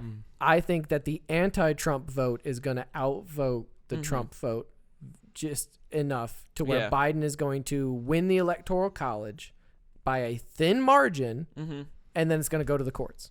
We won't know who the president is until December. So you and I think it'll be kind of like a? Do you think it'll be more severe or less severe or the same as Bush Gore? I think it is going to be just as much malarkey. As Bush Gore. It's going to be just as Yeah. much malarkey. Yeah, it'll be the same. It'll be the same. I So don't yeah, think it's these gonna- are the states that really matter, basically. Which I hate the way Everything that else fucking does system not works. really matter. Well, I mean, see, I know that a lot of people give the Electoral College a lot of flack, but when I read the Federalist Papers, I actually came to a greater understanding of why the Electoral College was put in and why the founders of the country were afraid of majority rule. It was because blacks couldn't vote yet. I know there's other reasons that they did it, but if you look at the ramifications for how it would play out now, Yeah. the other part of it, which was that they were afraid that the states that amassed more people would have the most power, which is exactly what would have been the case now. And so you would have had places like New York, California, Texas. They would have been the only ones that they would have massively overrepresented everybody in the House and Senate. So The owners of the wealth, aka plantation and slave owners, would eventually be the ones that own the wealth because they're people who counted as 3/5 of a man would count to more than the populations of like cities. other states, yeah, exactly. So yes, people because of who the didn't fact have that enough wealth. yes, they were doing it based on population still, but there was a little bit of racial shit going on in their calculations that I'm not necessarily doing in my calculations. So I'm not saying that I'm for those reasons why they did it, but I'm It was just part of the framing. it happened of to work out really well for us. It was just part of the framing. Right. Of it. I think I've been trying to check out the Federalist Papers too, and they're very fascinating. They are. To They hear are. the arguments that they came up with, because not everybody was about the Constitution when they first presented it. Yeah, sure. I mean, also shit, that it the was con- like guerrilla news. You know what I Yeah. mean? It was like essays released in like papers, and woo, you just randomly God, that's- got them and stuff. Yeah, it was but really it was cool really the way like they did it. Alexander Hamilton and like these. It was really cool. So, anyways, but those are the states that matter, basically. Yep. And I think, I wasn't. Are you done? I'm done with my prediction. My Okay. prediction only goes up until it hits the courts. I don't Yeah. know who's going to win the court battle. I don't know if there's going to be. I think there's going to be civil unrest, but I don't know how it's gonna play how it's out going to after play. that. I think that it's too much of a paradigm shifting event. It's too much of a what To did I call predict them? past that. Agitation event. Like there could be massive agitation events. Shit, there could be a goddamn coup. It could be assassinations. It could be anything, and that scares me. I mean, it's not like it's never happened before. But I truly do believe that when popular vote is counted on election night and the Electoral College is shown, we're going to see a Biden win. It's not going to be by a large margin. It's going to be relatively thin, and then it'll go to the courts. Okay. That is my prediction. I'll go next. My prediction, I was a lot more concrete on it a few days ago before I saw Dave Rubin's thing. And then I did some research and I saw that this kind of thing is happening in a lot of places that you wouldn't expect. And so I was leaning towards Biden because I felt like Trump wasn't doing the things like in full honesty, our parents voted for Trump the first time and they told me that they weren't going to vote for Trump this time and that they just weren't going to vote. Sorry for putting your business on blast. Yeah, they hate you. I mean, they're not going to watch. They're not going to watch. She told me they're not going to watch. Yeah, that's true. But she told me flat out. She was like, no, I don't watch your just podcast. like on the sphere of the universe, they hate you for that. I don't give a fuck. Like they don't know they I'm hate making you a right really now good for point, it, though. but they don't. It's to make this really good point, I promise. Yeah. Yes. They'll Sorry. get over it. Yeah, they'll get over it. Yeah. I feel like if he had if he'd shown a little bit more maturity, he would have done better. I also think that just strategically in the campaigns, letting Biden be more of the spotlight rather than the way he played it in 2016, stealing the spotlight That's from another everybody, good point. would have been better for him this time as well. But that being said, I still can't get over the fact that we're supposed to be taking the information from all of the same people that got it wrong the first time, albeit in a different margins. I still think that Trump will end up winning the Electoral College vote if he wins Pennsylvania. If he wins Pennsylvania, I think that he will win the Electoral College and he will win the presidency. I mean, I definitely don't think he's going to win the popular vote. But I still think that there'll be supreme civil unrest, and I think that it'll probably still go to the courts. Okay. You just have it going to Trump on election I just have night? it going to Trump on the Do you election think it'll night. even hit the courts then? Depends on how much civil unrest there is. Okay. I feel that. I mean, if they come out in the streets with Molotov cocktails instead of crying, I feel like it will. I'm pretty much smack dab with the both of you, I guess, or I guess I'm more him because I think that Trump's ultimately going to win, but I definitely think Trump loses the popular vote. I think it's a lot of the same of last year, and I don't think that, like I said, last time I feel like he really hurt her in the Electoral College. Well, but my point is, like, it looked like she was going to win. It looked like she was going to win The whole time. The whole time. Like, I just, Yes. I All thought the that polls. Literally like, right there until was the very no, end. it's not like Biden's done a lot to sway people to Right. his side, right? If it's a Trump presidency, I don't think he's done enough, made a mockery of himself enough to sway people To lose it. So like you said, like our parents in that example, like they were like, well, we're just not going to do it this time, but they were very like not really wanting to vote for Trump last first time, yeah, but they just defaulted purely to just what they didn't like normally Clinton. do, right? Or Yeah. like to their party bias. So I see the same thing happening for a lot of people who didn't want to vote. You know what I mean? Like They're gonna other default to they're the gonna party default bias. to their party bias, which is, and then they're gonna do the thing, and then it ends up how it usually ends up, right? So I think that actually, honestly, the popular vote's gonna be a lot. Like Biden will win a lot more, right? So I think that the people who are going to show up are going to show up overwhelmingly in the places where they normally are Democratic states and cities and California stuff and and places, places like right? that, So they'll win those by a greater margin than they've always done. But the places where it's usually like a battle and it ends up being like kind of tight is going to end up tight and leaning towards the Republican side as it usually does. And so I just think that, like I said, Trump he hasn't done anything really to sway you away from him. You know, like he was already pushing racial tension in 2016. He was already being a bully and so it's like Yeah, all they haven't those come up things. with That's any nothing new new. ammo. He's doing nothing new. And he hasn't done anything to really set him back. Even in the COVID thing, I don't think anybody's necessarily from his side of the field thinking they're going to be better off on the other side. And so I just don't see where Biden's going to pull those votes that he needs. Yeah. So Right. ultimately, and then as far as this whole thing of it going to the courts and all that stuff, I think that only happens if Trump loses, right? So if Trump loses, I think he throws a huge fit in some Fancy way fit, yeah. and tries to work it and backdoor it or something. But I think Biden loses, Yeah. he's just gonna, So if I'm reading your prediction properly, then it is different from ours in the sense of you're predicting a Trump win in the Electoral College, but a loss in the popular vote, similar to us. But there will not be a big prolonged court battle Yeah, I don't because see that. Trump will ultimately have control and squash that. yeah. Yeah. Whereas Mac is saying it hinges on civil unrest, and I'm saying the kind of opposite. But then we're all betting on just whether or not people are going to freak the fuck That's out true. about it, not necessarily about who. I mean, I think you just have Biden kind of. Biden's going to win the Electoral Trump. College, and I think there's going to be a huge civil unrest. Yeah. Those are, or it's going to go to the court, not the civil I just unrest don't part. see where I the think there's civil gonna be unrest civil comes unrest from. either way. Do you? Absolutely. Who throws the big fit if Biden wins? I just don't see those people. Like The Trump people. The Trump people are not gonna throw a fit, dude. Like they're not. I mean, you know what I mean? Like They're statistically- abducting, I don't abducting know if mayors they'll- and shit. I don't think Statistically that they'll speaking, throw a fit in the same way that we've seen, like that. I think that the Democratic people will throw a fit. It'll be a different kind of fit. that's I what think I'm it'll be a saying. different kind of fit. Remember But Oklahoma City?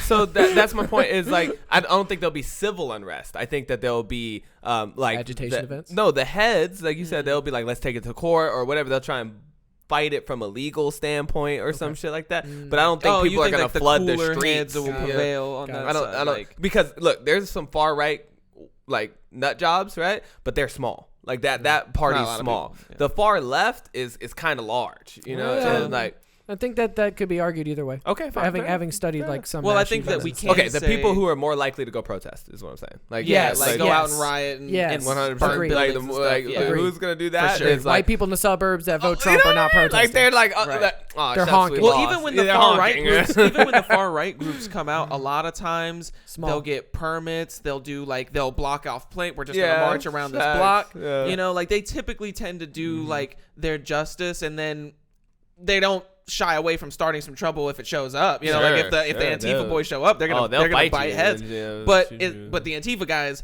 they'll just come out in the middle of the night and start burning Yeah. shit and like Yeah. beating Right, up people. And so right. it's Yeah, like the conservatives are more likely to be wearing body armor and with AR-15s. shows of force. rather show up than- in your Senate chambers. Yeah, Yeah, that's shows true, of that's force. true. Yeah, yeah. Examples. Yeah, they'll try. Because they're much more on like a higher level of force. They're like, hey, we're not throwing Yeah. Molotov cocktails, buddy. Yeah, got we've guns. got, we got guns. AR-15s. And so like we don't want it to come to that, yeah. but just know that we have them. Yeah, but it's like you said, like, do you see those guys like Proud Boys or whatever, like storming the government, being No. I like, don't know. no But it's- Biden, you know, it's- like whereas like last year when we saw just like a lot of tears. Wait until the million I gun think that there's march. going to be a lot more civil unrest if Biden loses, but I still think that there will be some incidents popping off. Because like we said, it's not regardless. even like people are so anti-Biden, right? It's just like he's just there. It's just like whatever. It's like No, but Trump. you know, but Trump is the has one been that's like talking the about the He's voter in fraud and power. everything. Like, so he's setting himself up to try and manipulate it from an actual, not like a civil level. no, but from a he's not court and intending for upper. that to happen. But I think because he's stroking that fire, People might use that as. Like that's what I'm saying. It's unknown. It's an unknown variable how much the right will react if it loses. We kind of know how bad the left's going to react. Yeah. Or at least we know it's going to be bad. We Yeah. might not know how bad, but it's going to be bad. It's gonna be bad. It's definitely not going to, it's going to be less tears than last time. Let's just say that. Picture this. More Molotov cocktails, less tears. Less tears. Picture this. They call it on every channel except for Fox News for Joe Biden. Fox News doesn't call it. Yeah. Next day, Trump comes out, throws a tantrum, rips his fucking jacket open. He's wearing a QAnon shirt, right? All of a sudden, Whole paradigm just shifted. all of a sudden, you have mobilized the forces.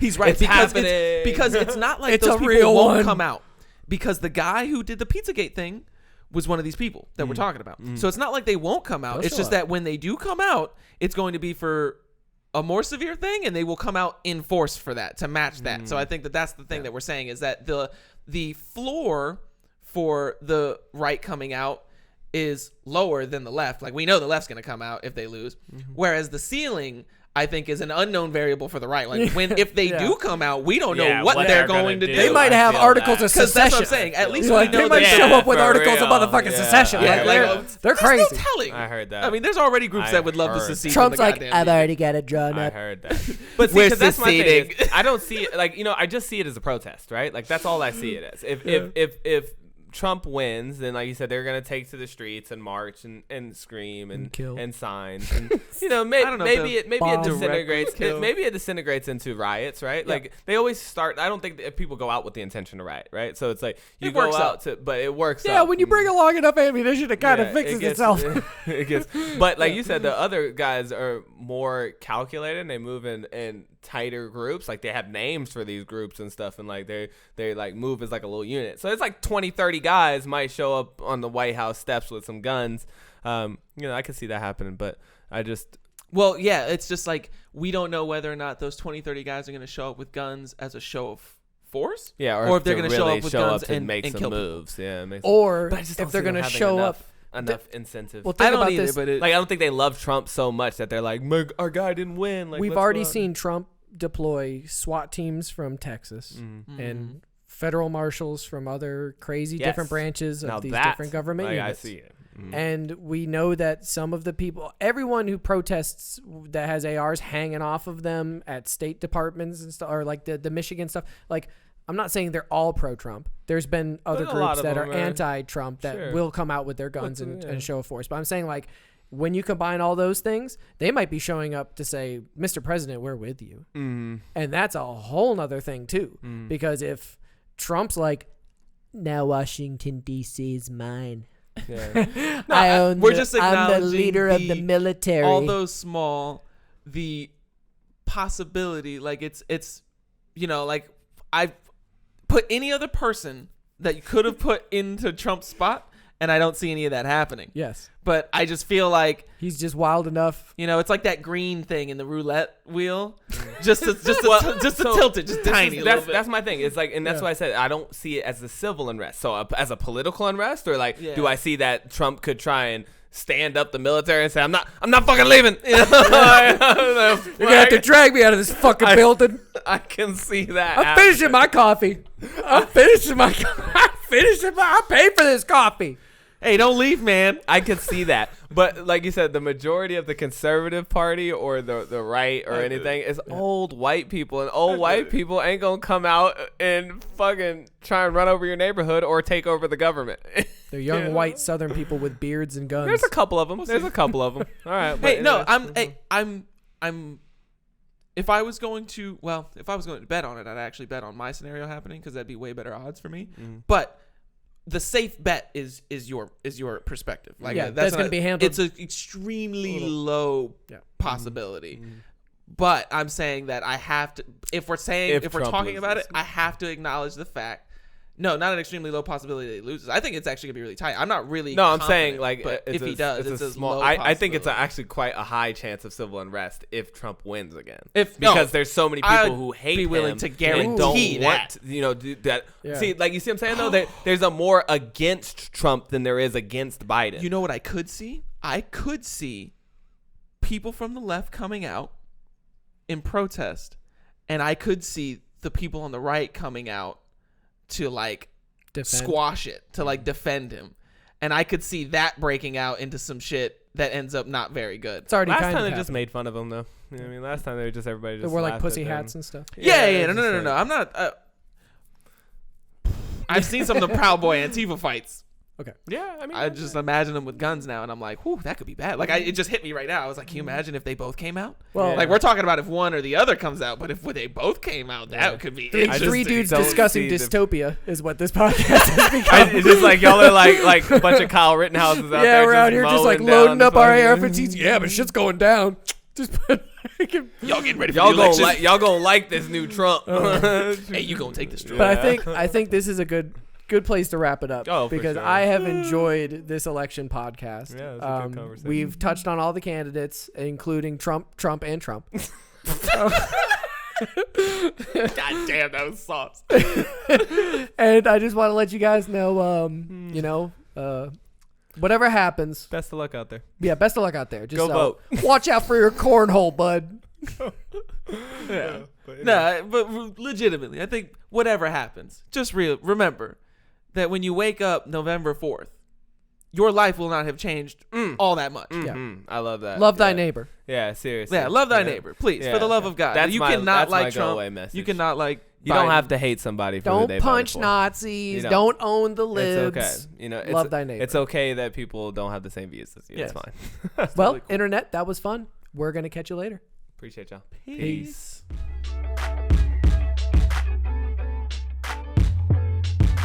Just when I think you couldn't possibly be any dumber, you go and do something like this.